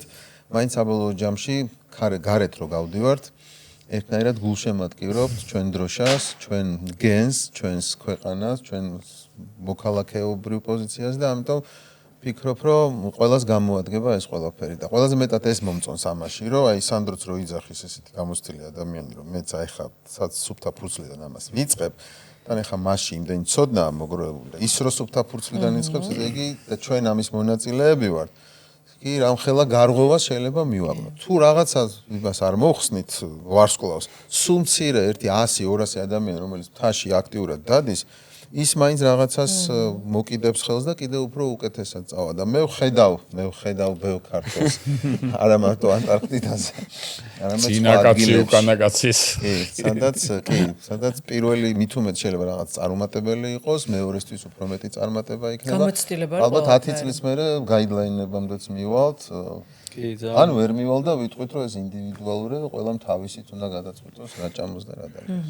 მე მაინც მინდა რომ ჩემს მაყურებელს კარგად ავუხსნათ ექსპედიციაში კონკრეტულად რა უნდა გააკეთოთ, იმიტომ რომ ძალიან თავმდაბლურად მოკლედ მიგყავს ეს პოდკასტი, რომ თითქოს არაფერი ჩავდივართ ანუ ანტარქტიდაზე, ჩახვალთ იქ, მოივლით და ჩამოხვალთ და რეალურად ეს ხო არ არის და მოგვიყევით ახლა დეტალურად კარგად ავუხსნათ. ცოტა დრამატურგიას შემოვიტანეთ. ხო, პირველი არის ისე რომ უზარმაზარი თვითმფრინავი, რომელიც აფრინდება 26 ნოემბერს პუნტა არენასიდან, ჩილეს ყველაზე სამხრეთ მდებარე ქალაქი. ეს უზარმაზარი თვითმფრინავი დატვირთული ბარგით, ლოგისტიკური, ასე ვთქვათ, ნივთებით რაღაცებით, სადღაც 4-5 საათის ფრენის მერე ჯდება უბრალოდ ჩვეულებრივ ყინულზე. ეს რუსული და ამერიკული დიდი თვითმფრინავებია, რომლებიც იქ არაფერი გაწმენდილი არ არის. ისეთი მყინვარია ეს ზედაპირია, ისეთი და პირდაპირ ეს პილოტი უზარმაზარი მანქანას სვავს ამ ყინულზე. ეს ცალკე ის არის, რა ქვია. ჩვეულებრივი ამბავი ეს არ არის რა. ეხლა როდესაც ძალიან დიდი თვითმფრინავი ჯდება ტაშს რო უკრავენ ხოლმე რა. ეს რაღაც პერიოდში ეს იყო ამბავი რა, რო ჯდები, ვა დაჯდა, აი. ეხაც უკრავს. იქ ახაც უკრავს ხალხი. იქ დაღდა ტაშს დასაკრელი. ეს ერთი, მეორე. იქ ცივა ეს ბანაკი ეს Union Station Glacier-ის ბანაკი არის კარვების ქალაქია, იქ ადაპტაციისთვის გვიწევს გასვლა, მარხილების მორგება და მერე უკვე 2-3 დღეში საკვების დაფასოება, წონების გადანაწილება, გუნდებთან შეთამაშება, ყველაფრის ლოგისტიკის დალაგება, გადანაწილება და მერე უკვე პატარა თვითმფრინავით, აი Cessna-ს ტიპი და Malibu-ს და ეგეთი ცოტა დიდი 8-10 თვითმფრინავით უკვე არანაირი ნავიგაცია არ არსებობს ვიზუალური და პილოტის ცოდნით ვინსონის მასივის ძირში ასევე მყინვარზე კიდევ უფრო უსწორმასწორო მყინვარზე მარხილებიანი ბორბლები არ არის მარხილები აქვს ისე თხილამურები აქვს იმით ჯდება აი in the middle of nowhere. Ну, ის ადგილი კონკრეტულად ცნობილია, მაგრამ ის ადგილი რაღაცნაირად უნდა დაგხვდეს რა. ძირითადად ცივა აპრალებია იქ ყველგან, მაგრამ ამოვსებულია, იმიტომ რომ ისეთი თოვლია. რო დაფარავს. იქ გადმოვდივართ, ვარგდებით, ვქნით პირველ კემპს და ეს თვითმფრინავი მერე მიფრინავს უკან. ის თვითმფრინავი მერე კიდე ცალკეა, როგორ დაჯდება იქ თვითონ ჩავა და ესეც ცალკე. მან რა მითხარით, შენ საკვები აქედან რაც მიგა, იქ რაღაცას გახვედრებენ, ხო? მოკლედ ჩვენ პუნტა არენაში, ჩილეში ამ ყველაფერს მთელი საჭმელი მთელი ექსპედიციის ის ამბავი მიდის, მერე იმ სადგურზე Union Glacier-ზე იქ ვაფასოებთ, ყვებას ისინი გვახვედრებენ. საჭმელი არის მათი. ერთ-ერთი ჩვენ ბიზნეს სუნელს თუ წავიღებ, მე ჩურჩხელას და რაღაცას ცალკე სალად წავიღოთ, ხო. მაგრამ ეს ყველაფერი უნდა ვათრიოთ. ეხლა იქ ვინსონის ძირში მარშრუტის კეთება სჭირდება სადღაც 7-დან 9 დღემდე ქარების, უამინდობის და იმის მიხედვით, ამაზე მეტი სტატისტიკა იძახს, არ არის საჭირო. ერთი დღე-დღენახევარი 2 დღე შეიძლება მივდივართ მარხილებით, სადღაც 35-40 კილოგრამი მარხილზე და მობმული უკან და ზურგზე დაკიდებული ზურგჩანთა 15-20 კილო, ეს როგორ ნაწილდება. მერე მივდივართ მთის ძირში, მთას ვერტიკალურად აქვს მთელი პლატო კონტინენტი. ანტარქტიკის კონტინენტი არის 2800-დან 3500-მდე. ანუ სულ მუდმივად ხარ აი მეტეოზე დაახლოებით. სულ მაქსიმალურად. მაგრამ თვითონ შეგრძნება უფრო მაღალია სინამდვილეში სიმაღლის. იმის გამო, იქაური ადგილმდებარეობის გამო. და ეს ვინთონ მწვერვალი, რომელიც არის ვერტიკალურად არ არის დიდი, კილომეტრ 700-ია დაახლოებით, 2 საფეხური აქვს, ტექნიკურადაც ხა არ არის რთული, მით უმეტეს ბიზნესთვის, თუმცა არის ადგილები, სადაც თოკები არის, თოკების დაკიდება მოგვიწევს და თოკები ციარული. მერე ქედზე 4895 მეტრი, ან 5000-მდეა. და ბოლოს არის ქედი, ძალიან გრძელი, რომელსაც გადიხარ 2 დღე და აქ არის ძირითადად ქედზე ქარები. აქ თხილამურით არ მოძრავთ, ფეხით მოძრავთ, თოკებში წერაყინით, წრიაპებით, ფეხით თხილამურებით არ მივდივართ, ფეხით, წრიაპით, თბილად ჩაცმული, ქარგამძლე, კარვებით და კვებით, ზურგჩანთებით, ჩვეულებრივი ამბავია, რასაც შვები ტექნიკურად. განსხვავება აქ რაც გველოდება არის დაბალი ტემპერატურა და ძლიერი ქარი. გაყინული თოკი, გაყინული ძალიან ისე განსხვავებული მშრალი ყინული, რომელსაც აღნიშნავს ყველა, რომ დაგუგლოთ, დასერჩოთ, ქართველი ალპინისტიც ვინც არის ნავყოფი იმაშიც არის, ბენო ქაშაყაშვილი ნავყოფი მაგის ინტერვიუშიც არის, რომ აბსოლუტურად განსხვავდება რაღაც მდგომარეობა თოვლის ყინულის და ასე. ამას მე ვბრუნდებით და ველოდებით თვითმფრინავს. ეს შემდეგი თავგადასავალია ეს თვითმფრინავი როგორ მოვაწეს კავშირგაბმულობა მუშაობს, მაგრამ ამ გარემოში კავშირგაბმულობა შეიძლება ქონდეს პრობლემა, თვითმფრინავს ქონდეს. GPS-ი არა აქვს, ხო რასაც შეიძლება ვიქ მეორეჯერ. GPS-ი აქვს, მაგრამ როგორც ყველა პატარა ავიაციაში ყველაფერი არის ვიზუალური ორიენტაციის საფუძველზე. და ამინდის მიხედვით შეიძლება დაიგვიანოს ერთი დღე, შეიძლება ერთი კვირა, რომ ყველა დოკუმენტში და ამ კომუნიკაციაში ამ კომპანიასთან ყველგან წერია ხაზგასმით ბოლდათ, რომ დაგეგმეთ თქვენი ბილეთები და თქვენი დრო პლუს მინუს კვირა მინუს არა. პლუს კვირა 10 დღე. და მე ეს თვითმფრინავი მოდის, ბარგდები და ბრუნდები ისევ უკან. აი აქ წესით ნორმალური ადამიანები აქ ამთავრებენ, მას რა ქვია. თორემ მე ჯდებიან იმ დიდ თვითმფრინავზე, რომელიც ასევე უნდა აფრინდეს იმ დიდი ყინულიდან და დაჯდეს ჩილეს ისევ იმ ქალაქში. მაგრამ ჩვენ იქ ვრჩებით და ველოდებით მეორე იქვე მეორე თვითმფრინავს 2 დღე სულ კითხულობდი იქ ერთ ბროშურაში წერია რომ შხაპი არ არისო ნაწილ-ნაწილო იმაშვებითო და სარეცხის გარეცხვა და მეორე ერთ ადგილას იყო რომ შხაპიც არისო ესე იგი მანდ ახლა შხაპი გვჭირდება და ასევე ისა underwear-ის გარეცხვა იმიტომ რომ საცვლების გარეცხვა იმიტომ რომ ეს ოპლ გაჯერებული ტანსაცმელი დროთა განმავლობაში პრობლემების გამომწვევია. ეს მთაში თუ ვინმე ნამყოფია ერთ კვირაზე მეტი, ამას იცის ეს რა ხდება. ეს არ არის 2-3 დღე გამოუცვლელი. აი, რო ჩაფრინდებით, თქვა, შეიძლება იმდენი ტანსაცმელი წაიღოთ, რომ ეგ დატოვოთ და ახალი ჩაიცვათ და გარეცხვა არ მოგიწევთ. არა, იმიტომ რომ შეზღუდულია თვითმფრინავში წონა. ეს თვითმფრინავი ვერ დაждდება ისე კარგად, ოხრად დაგვრჩება ეს ზედმეტი ტანსაცმელი. შხაპი არ არის ისეთი მნიშვნელოვანი, თავარია ყველა უკაცრავად და ყველა ერთნაირად ვყარდეთ რა, მაგრამ აი ტანსაცმელი ხო, ტანსაცმელი კარგავს თავის თვისებებს რა, თვითონ ამას თუ არ გარეცხე, ხო, თუ არ და რა თქვეს ამ გარეცხვას? არა, გარეცხვა, ნუ იქ გვაქვს, იქნება რაღაც, ოდნავ შესაძლებლობა იქნება, ანუ არ მაგის გამო წესით ამერიკული ლოგისტიკაა და პრობლემა არ შეგექმნება თქო. ამის მერე მივფრინავთ მეორე, ცოტა უფრო დიდი. ბოდიში მანდ შენობა არის და თუ რა კარვები. მე მგონი მარტო ერთი შენობაა კონტინენტზე რა. სამხრეთ პოლუსი გარეცხვა რაღაც ყველაფერი ეს ყველაფერი კარვებია, კარგად ორგანიზებული. არის იქ ჩინური და რუსული კომპანიები, რომლებიც ამ რაღაც მსგავს რაღაცებს აკეთებენ, ჩვენ ამერიკული ავირჩიეთ, მაღალი ხარისხისა. მამაჩემი მუშაობდა საბჭოთა პერიოდში, საბჭოთა რუსულ ექსპედიციაში და იქ ხან წყალი ონკანი ფუჭდებოდა, ხან კარავი იკეცებოდა, ხან ზვარდებოდა, ხან ამიტომ ნდობა აქ მეტია. და მე ესე იგი, შემდეგ ეგრევე ვაბავთ შემდეგ ექსპედიციას, ეს არის უფრო საშუალო ზომის თვითმფრინავი, სადღაც 25-30 კაციანი თვითმფრინავი, უბრალოდ იმიტომ არის ამხელა, რომ დიდ მანძილზე მიფრინავს და არ მისული 120-115 კილომეტრი გვსვავს, აი არსად იქ არც არაფერი არ არის საერთოდ არც ორიენტირი არ მანდ ვართ ალბათ 10-12 კაცი ვიქნებით რომელშიც 3 ვართ ჩვენ და მანდ უკვე ყველაფერი 65 კილოგრამამდე მარხილზე ყველაფერი წელზე მოგმული მარხილი ციგა თხილამურები სპეციალური თხილამურები სკიტურის ტიპის თხილამურები ხო შენ მიგვაქვს არა იქ გვახვედრე იმიტომ რომ ესეთი თხილამურები და ესეთი ეს არ არის სამთო და ესეთი ეს არის სწორი სკიტურია ჩვეულებრივი ოღონდ განსხვავებული სამაგრი განსხვავებული ბათინკი განსხვავებული ტემპერატურის წონის და last degree ანუ ბოლო გრადუსი ანუ სასიარულო თხილამური ხო სასიარულო თხილამური რომელსაც ჩვენ სამივე ყველა დავდივართ ოღონდ ის ალპურია და ეს სწორზე სასიარულოა და ბოლო გრადუსი, ანუ 99 პარალელიდან ვიწყებთ სვლას, ეს არის სიმბოლური 1 გრადუსიანი სვლა სამხრეთ პოლუსამდე, რომელიც არის 111 კილომეტრი, 111 კილომეტრი არის გაზომილი არისტოტელეს მიერ ჯერ კიდევ და ეს 1 გრადუსი მიდიხარ 12 დღე. აქ არის ყველაზე დიდი გამოწვევა, რომ აქ ნამდვილად 3500-ზეა ეს სიმაღლე, პოლუსი მაქსიმალიზეა.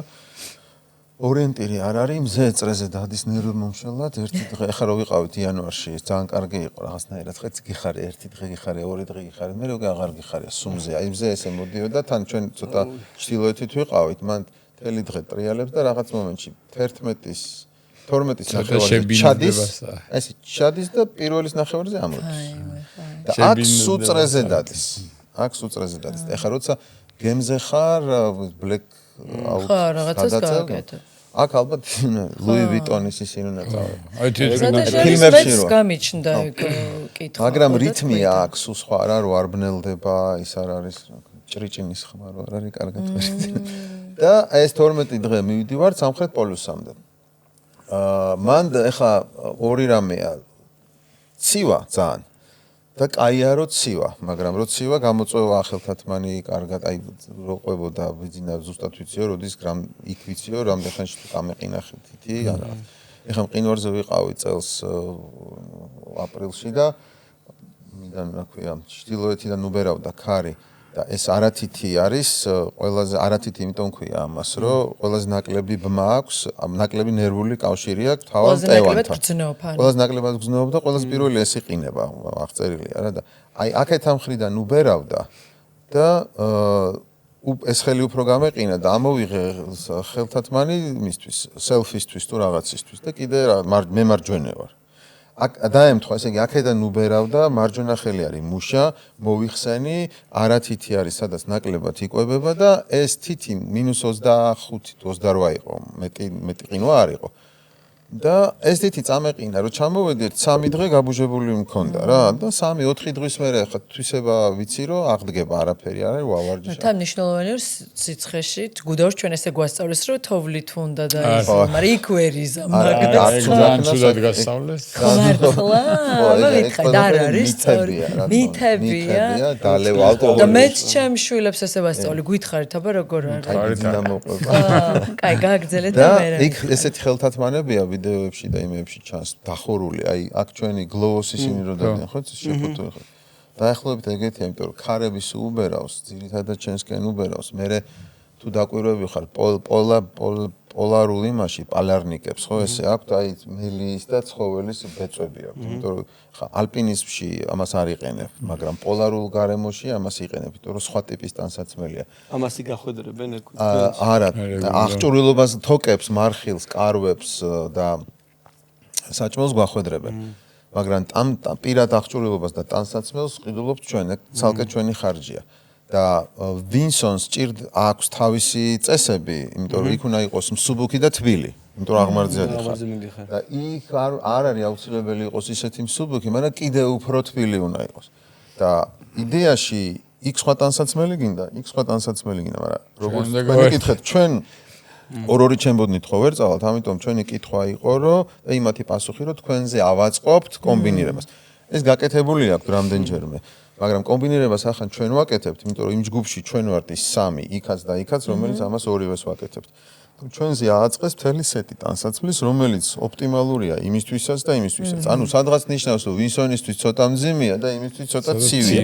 ანუ ცოტა კიდე მეტი გამოწვევა გვაქვს ამ კუთხით, ამიტომ კიდე უფრო ფრთხილად უნდა ვიყოთ. თქვათ სალკე რო გაგვეკეთებია ეგ ექსპედიცია, მაშინ უფრო მარტივი, ზუსტად ათყობილი. და ბოლო მომენტი არის, რომ ბოლო 2 დღე ხედავ სადგურს, სამხრეთ პოლუსის სადგურს, ამუნდსენ სკოტის სადგურს, ამუნდსენ სკოტის სადგური, იმიტომ ქვია, რომ ამ ორმა ადამიანმა 1911 წელს მიაღწიეს პოლუსს ერთი კვირის განსხვავებით, ამუნდსენმა მიაღწია უფრო ადრე და სკოტი რომ მივიდა დახვდა, ამუნდსენი დაბრუნდა, გადარჩა, სკოტი დაბრუნებისას მთელი გუნდი დაისაქნა, დაიღუპა. ეს იყო დასაწყისში მე-20 საუკუნის და ამ ორივე სადგურს მან იყო მორალის, გამძლეობის, ნორვეგიული, ბრიტანული ისინი და ეს ორი ცნობილი ადამიანის სახელს ატარებს ეს პოლუზე სადგური, სადაც მიმდინარეობს ძალიან საინტერესო კვლევები, სადაც ჩვენ მივალთ, სადაც ჩვენ გვიმასპინძლებენ და იქ დაველოდებით, მაგრამ სადგურზე არ შევდივართ, იმიტომ რომ სადგური დახურულია.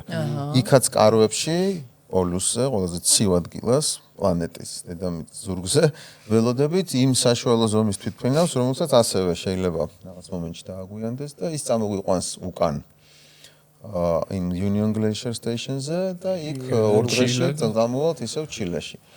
ჩილეში ალბათ გავითბობთ ძვლებს და მე დავრეკავთ საქართველოში, რა ხდება აქ? და პირდაპირ გუდაურში. იქამდე ჩაერთვება ალბათ ბევრჯერ. რო დავუბრუნდეთ ხელის თითების გაყინვის ამბავს გითხარით, აბა როგორ უნდა, რო გაგვეყინება სიტყვაზე თითები, როგორ უნდა მოვიქცეთ?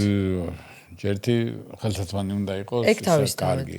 ხელთათმანი დიდ სიმაღლეზე უმეტესად ჯობია იყოს ჩვენ არ გვაქვს ერთი ვარეშკა და სახელი, მაგრამ ისეთი აი ყველა თითი ერთად, როცა ერთად არის, უფრო ადვილი არის ამის გათბობა, სიმშრალე უნდა ეს გახეხვა და ეს ისა და არ არის სწორი, იმიტომ რომ შეიძლება ისე იყოს მოყინული, რომ სერიოზული ფაქტურად მოყინულობა, იგივე დამწრობა არის, ანუ კანი შეიძლება დაზიანებული იყოს, ეს ერთიანობა კანის დაერღვეს და საშინელი ისინი წავიდეს უკვე პროცესები რა. ამიტომ ერთად ისე ითბობ ძალიან კარგია ესეთი კანკარას აი მოქნევები ეს უკაცროს ხელს ანუ სისხლი ხო ამოძრავებს ან ზევით ქვევით ისე ხნება ერთად თითები და თუ ჯანმრთელი ადამიანი და ძალიან ძლიერი კანია მეგონი ხა ეგ გუდაურში ვერც მოგეყინება გუდაურში ვერ უნდა მოგეყინოს ყოველ შემთხვევაში ხა ყველაზე დიდი წერტილიდან რაღაც დაახლოებით 10 წუთი ჭირდება რომ ბოლოში ჩამოხვიდე. ბოლოში წარგინდა შეხვალ სადმე ქოხ შუაგზაზე შეიძლება. ისეთ სუსტ მოყინვას ძალიან დიდი შეცდომა იქნება რომ გუდაურში ვინმეს ასე ვთქვათ ხელი მოეყინოს თუ არ დაიკარგა რა. თუ დაიკარგა იქ უკვე სხვა პრინციპები გადარჩენის სხვა პრინციპები მუშაობს რომელსაც ესე სიტყვიერად ვერ მას ვიზამ ამ წუთში ვერა და ისე შეიძლება მაგის ტრენინგები და მაგისი ისინი აი როგორ უნდა გადარჩე ეგეთ სიტუაციაში. ყველა მთამსვლელმა დამწყება მთამსვლელი ამას ჩვენთან გადის რა, ასე ვთქვათ, სწავლობს ამას და ამისთვის მზად არის რა. შეიძლება ძალიან მარტივი რამე იყოს, მაგრამ ერთი პატარა ასე ვთქვათ 10-ზე ის რაღაც 100 გრამიც არ არის 50 გრამიანი სამაშველო ზეწარი ქვია, რომელსაც ვერცხლისფერი ის არის ერთი მხრიდან ვერცხლისფერი მეორე მხრიდან ოქროსფერი აი ესეც რო კონდეს უკვე გადარჩენილი ხარ შეიძლება გადაერჩინო თავი ან კიდე დამატებით თუ თოვლის ნიჩაბი მოკლედ ეგ ძალიან მარტივი ის არის ასე რომ თოვლით არ დაიზილოთ ხელები არ დაიზილოთ თოვლი ხელები და ერთმა ინგლისელმა მითხრა რომელიც ჩემთან ერთად აღმოჩნდა პირველად თხილამურებზე და თოვლი ნახას კიტურზე და მოგწონს თქო და მე პირველად ვარ ამ გარემოშიო და თოვლი პირველად ნახე ერთ-ერთი რაც მასწავლესო ინგლისშიო სკოლაშიო არ ჭამაო ყვითელი თოვლიო მეტი არაფერი არ ვიცი არა არასწორია მთაში არასწორი ის არის ესე იგი ასე უნდა ვთხრა ჩვენ ასე ვასწავლით არ დალიოთ ყვითელი თოვლი და არ ჭამოთ რბილი ქვები ეგ უფრო რთულია ეგ უფრო მარტივი ეგ კითხვა ფათაშორის ყვითელ თოვლზე და იმაზე იქ სადაც პინგვინების კოლონია წელს იანვარში ვიყავით ერთი თვე და ბევრ იმაში ყურეში შევედით კონტინენტზე ღამე გავათენე -4 გრადუსიან წყალში ჩავხტი და ყველაზე დიდი გამოწვევა იყო ესე იგი პინგვინთან არ შესულიყავი ისეთ ინტერაქციაში რომ მისი გარემო დაგვერღვია არ იყო პრობლემა იმიტომ რომ ძალიან კეთილგანწყობილი ცხოველები არიან მაგრამ აი კოლონიის ადგილას ესე იგი წითელი და მწვანეა რა მწვანე არის რბილი ქვები წითელი არის ესე რა ქვია ყვითელი თოვლი იქ სადაც ჩვენ ვართ იქ პინგვინები სადგურის გარშემო არიან მაგრამ იქ არავინ არიან ამიტომ ერთმანეთს უნდა თავი გამოწვევა ვართ ერთმანეთი ხო ესეც ხო თქვით ასე სატარებელი არის ჩვენი რაღაც მაგის საშიშრება ნაკლებად ეხლა გამიჩნდა კითხვა რომ თქვათ ღამე როგორ დაიძინებთ და მე რო ახსენეთ რაღაც სპეციალური ეს ვერცხლისფერი ის არის შემოსახვევი და ოქროსფერი ანუ აი სპეციალური რაღაცები გაქვთ ხო და ეგ ესეთი რაღაცები მიგაქვთ რომ თქვათ ღამე არა ეგ არის ასე ვთქვათ ავარიული ხო ეს კარავი იცავს ამ რამდენად კარავი მიგვაქვს რომის რამდენი გრადუსია კარავში აჩნია რაიავნანას უმღერებთ ერთმანეთს როგორ გავთქვათ აი სიმაღლეზე ასვლის დროს ახლა ტემპერატურას და იმას არ მახსოვს არ მიზომია და ეს მაგრამ ჩვეულებრივ სიმაღლე ასვლა აი დაახლოებით 8000 8200 7000 ზევით რა მისთევები როცა არის კარვები უმეტესად ორმაგი არის რა იმის სიტყვისათვის ზოგჯერ არის ერთმა კარვებშიც ყოფილი ვარ და როცა დიდი არის ეს ამპლიტუდა ტემპერატურული ამპლიტუდა თან შიგნიდან სუნთქავ დიდი ჯგუფი არის ეს კონდენსატს იკეთებს ანუ შიგნიდან უჩნდება მას ისა ყინული რა ზედყინული თუ ქარი არის ეს ყინული იყრება და დილას რო იყვიძებს საძილეზე ხანდახან თოვლი გვადევს რა და თუ კარგი საძილეა არა უშავს რა არ გცივა რა და ანუ თავარი ის არის ქარი. ქარს მიაქვს ტემპერატურა აცლის, იმას ორგანიზმს სითბოსაც მიაქვს რა და კარავში არ არის ახლა ქარი თუ არ დაიხა ეს კარავი ყოფილა შემთხვევები დაგხვევია, ჯოხები გაუტეხია, ჯოხებს როგორც კი ტეხავს ისინი მჭრელი ისინი ხდება და იხევა ეს ორმაგი ისინი და ეს ცალკე ისეთი ავარიული სიტუაცია არის რა. და თუ არ არის მაშინ ინარჩუნებ, თუ ჯანმრთელი ხარ, ინარჩუნებ, თუ დასუსტებულია ორგანიზმი და შეუძლია ამის წინააღმდეგ ბრძოლა ენერგია არ ყოფნის, ენერგია იგივე სითბო რა არ ყოფნის, მაშინ რთულია. მესმის. იქ საშუალოდ ეხლა რასაც უყურებდი, იქ სხვა ჩელენჯები აქვს. პრობლემა არის, რომ რაც შეიძლება მეტი საკვები მიიღო. თორე იქ თუ რაღაც ბოლო დღეებში მით უმეტეს ვერ იღებ, ენერგიას თავისთავად აღარ გაქვს. ამიტომ იქ არის, რომ მით უმეტეს როდესაც არ არის, არ ღამდება და ეს ერთ იგივე მაშინ ხარ გარემოში.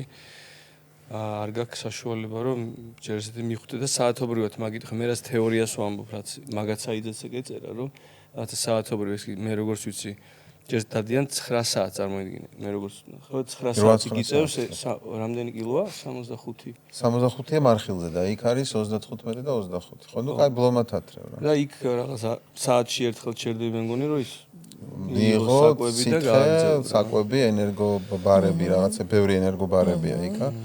და მე გააგრძელო. ანუ ეს რო იყოს რითმული. არ იყოს აჩქარებები, არ იყოს დიდი პაუზები, იმიტომ რომ ძალიან აჩქარება გაოფლიანებს და სხვათა შორის რო ვკითხულობდი, რა განსხვავება იყო ამუნდსენის და სკოტის ექსპედიციებს შორის. ეს იყო გაიმარჯვა ნორვეგიულმა მიდგომამ. ანუ ამუნდსენმა აიღო და ის ტანსაცმელი გამოიყენა, რითაც აი ალეუტები და ჩtildeერები იცვავდნენ და უფრო ის აიღო. მე მანდ იყო ესეთი დრამატული მომენტი, რომ ძაღლები ვიცად მიყავდა, ძაღლის ხორცი ყვებავდნენ ძაღლებს.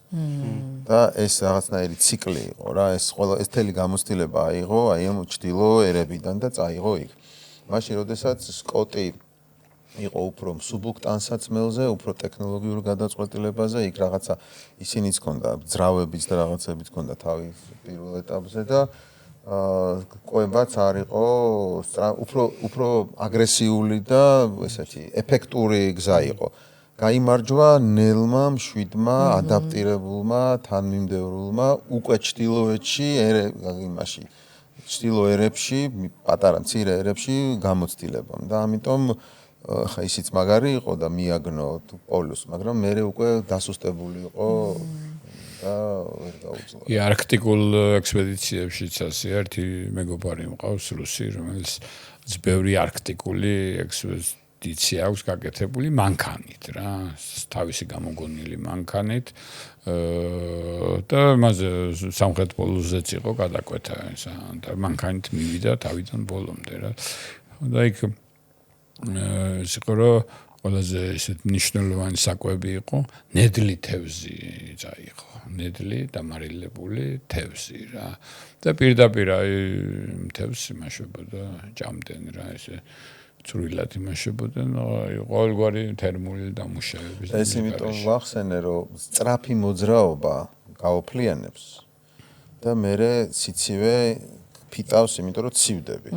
ამიტომ უნდა იარო რითმში ზომიერად ჩერდებოდე ცოტა ხანი და სულ მოძრაობდე. ჯობია იარო ნელა და დიდხანს, ვიდრე სწრაფად და უფრო დიდხანს გიწევდეს გაჩერება. ნუ ეს ტაქტიკა ახლა ცნობილია.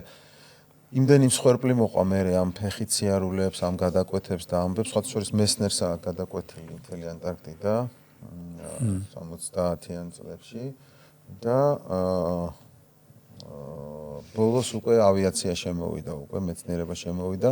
ჩვენ რო ვიყავით იქ ამ სანაპიროებზე ანტარქტიკის წელს 70-ათი პარალელამდე ჩავედით, ძველი ბრიტანული, ამერიკული და არგენტინული ბაზები მიტოვებული იყო, იმიტომ რომ მაშინ სხვა ტიპის მობილობა იყო და მე ავიაცია რო განვითარდა უკვე იძველი დარჩა და უფრო სიღრმეებში გადაინაცვლეს. ანუ ავიაციისთვის შესაძლებელი გახდა ყინულზე დაждდომა და უფრო ისეთ ხელმისაწვდომით და შედარებით უსაფრთხო გახდა ეს ყველაფერი. თავიდან ნამდვილად მარტო გემით ხო?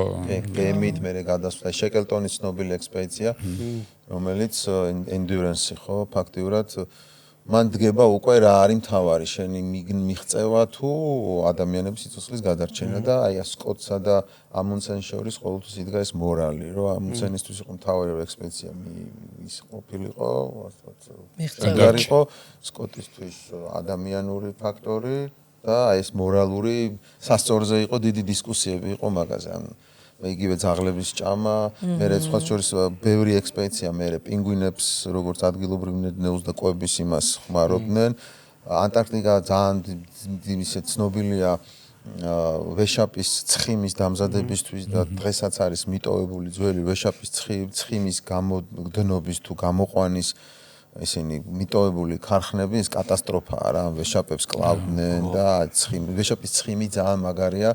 მაშინ იყო მაგარი 50-იან 60-იან წლებში ეს იყო ყველაზე ციცივე გამძლე პროდუქტი რომლითაც ზეთავდნენ მანქანებს, ძრავებს და ძალიან ძვირადღირებული იყო და ამიტომ მთელი ინდუსტრია რამდენი ნაწარმოები და ფილმია ვეშაპების იმაზე ნადირობაზე და 64 წლის მერე საერთაშორისო კონვენციები იყო მიღებული და ეს უკვე აკრძალულია და ძალიან მძიმე სანახავია ამ სხვადასხვა კუნძულზე ან სანაპიროზე რომ მიდიხარ ეს ძველი ინფრასტრუქტურა რომ წარმოიდგენ ცოტა ფუტურისტულია რა ვეშაპის ძულები ყველგან ყრია და ეს რაღაცნაირი იმის რა ქვია ხუმელები და ეს დიდი ისინი აი რა კაცობრიობა როგორ ცხოვრობდა და ეს ნელა როგორ ვითარდება და ეხა იქ პინგვინის ძვლებია ის კოცონის დანთების კვალია ჩანს ხო ის ნახშირს არაფერი არ მოსდის და ეხა ჩვენ მივიდივართ და საკუთარი ფეკალური მასები უკვე უნდა გამოვიტანოთ და ამ ეკოლოგიური მიტოვნის გამო.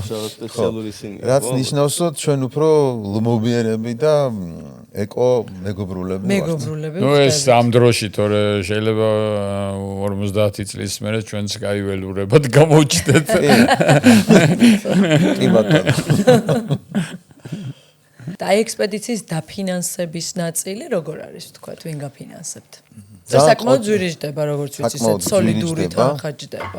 ოღონდ არც ისე ძვირი, მე ხშირად მithქვამს, რომ აი ნებისმიერი სათამაშო სპორტი, რაღაცა გუნდი, როცა მიდის, თუნდაც ევროპაში ახლა შორს არა და შეიძლება ნუ თუ მოიგო ხო კარგი, მაგრამ თავისუფლად შეიძლება წააგოს და ესე ჩამოვიდნენ. მაგაზე ბევრად ნაკლები. სპონსორებისთვის მოკლედ არაფერი ისეთი. ეს არაფერი, ჩვენც საკმაოდ რესურსებს ვდებთ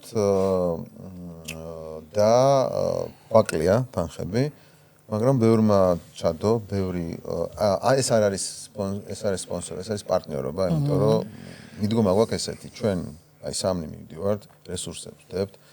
ამ აკვევით გახდით თანამონაწილეები. შემოდით ფინანსურად, ვინც შემოყავთ ფინანსურად, მე რეგვერტში დაგვიდექით, მაგრამ ეხლა ჩვენ გვჭირდება დახმარება. ხო, ნახევარზე მეტი თანხა არის მობილიზებული, კიდევ გვჭირდება და რა ვიცი, კარგი მომენტია, რომ ამ ისტორიულ პროექტს და ამ მისიას, ცისკარს, ხომალდს შემოუერთდეს, იმიტომ რომ ეს საომავლობებში დაფასდება პირველია, მე აღარ იქნება პირველი და აქ ძალიან პირდაპირ ხეირს ვნახავთ. ისეთ პატარა ერი ვართ, რომ ყველას ეცოდინება ვინ არის ამის ავტორი, ვინ არის ამის კონტრიბუტორი და ამ კონტრიბუტორების შვილები და შვილიშვილები ამ ექსპედიციის მერე ოდნავ უფრო უკეთეს გარემოში იცხოვრებენ, იმიტომ რომ ჩვენ მართლა დავაფიქრებთ ყველას და ჩვენ ყველა დავფიქრდებით, როგორ ვიცხოვროთ და ჩვენი ქვეყნის მომავალი როგორი გახდეს უკეთესი.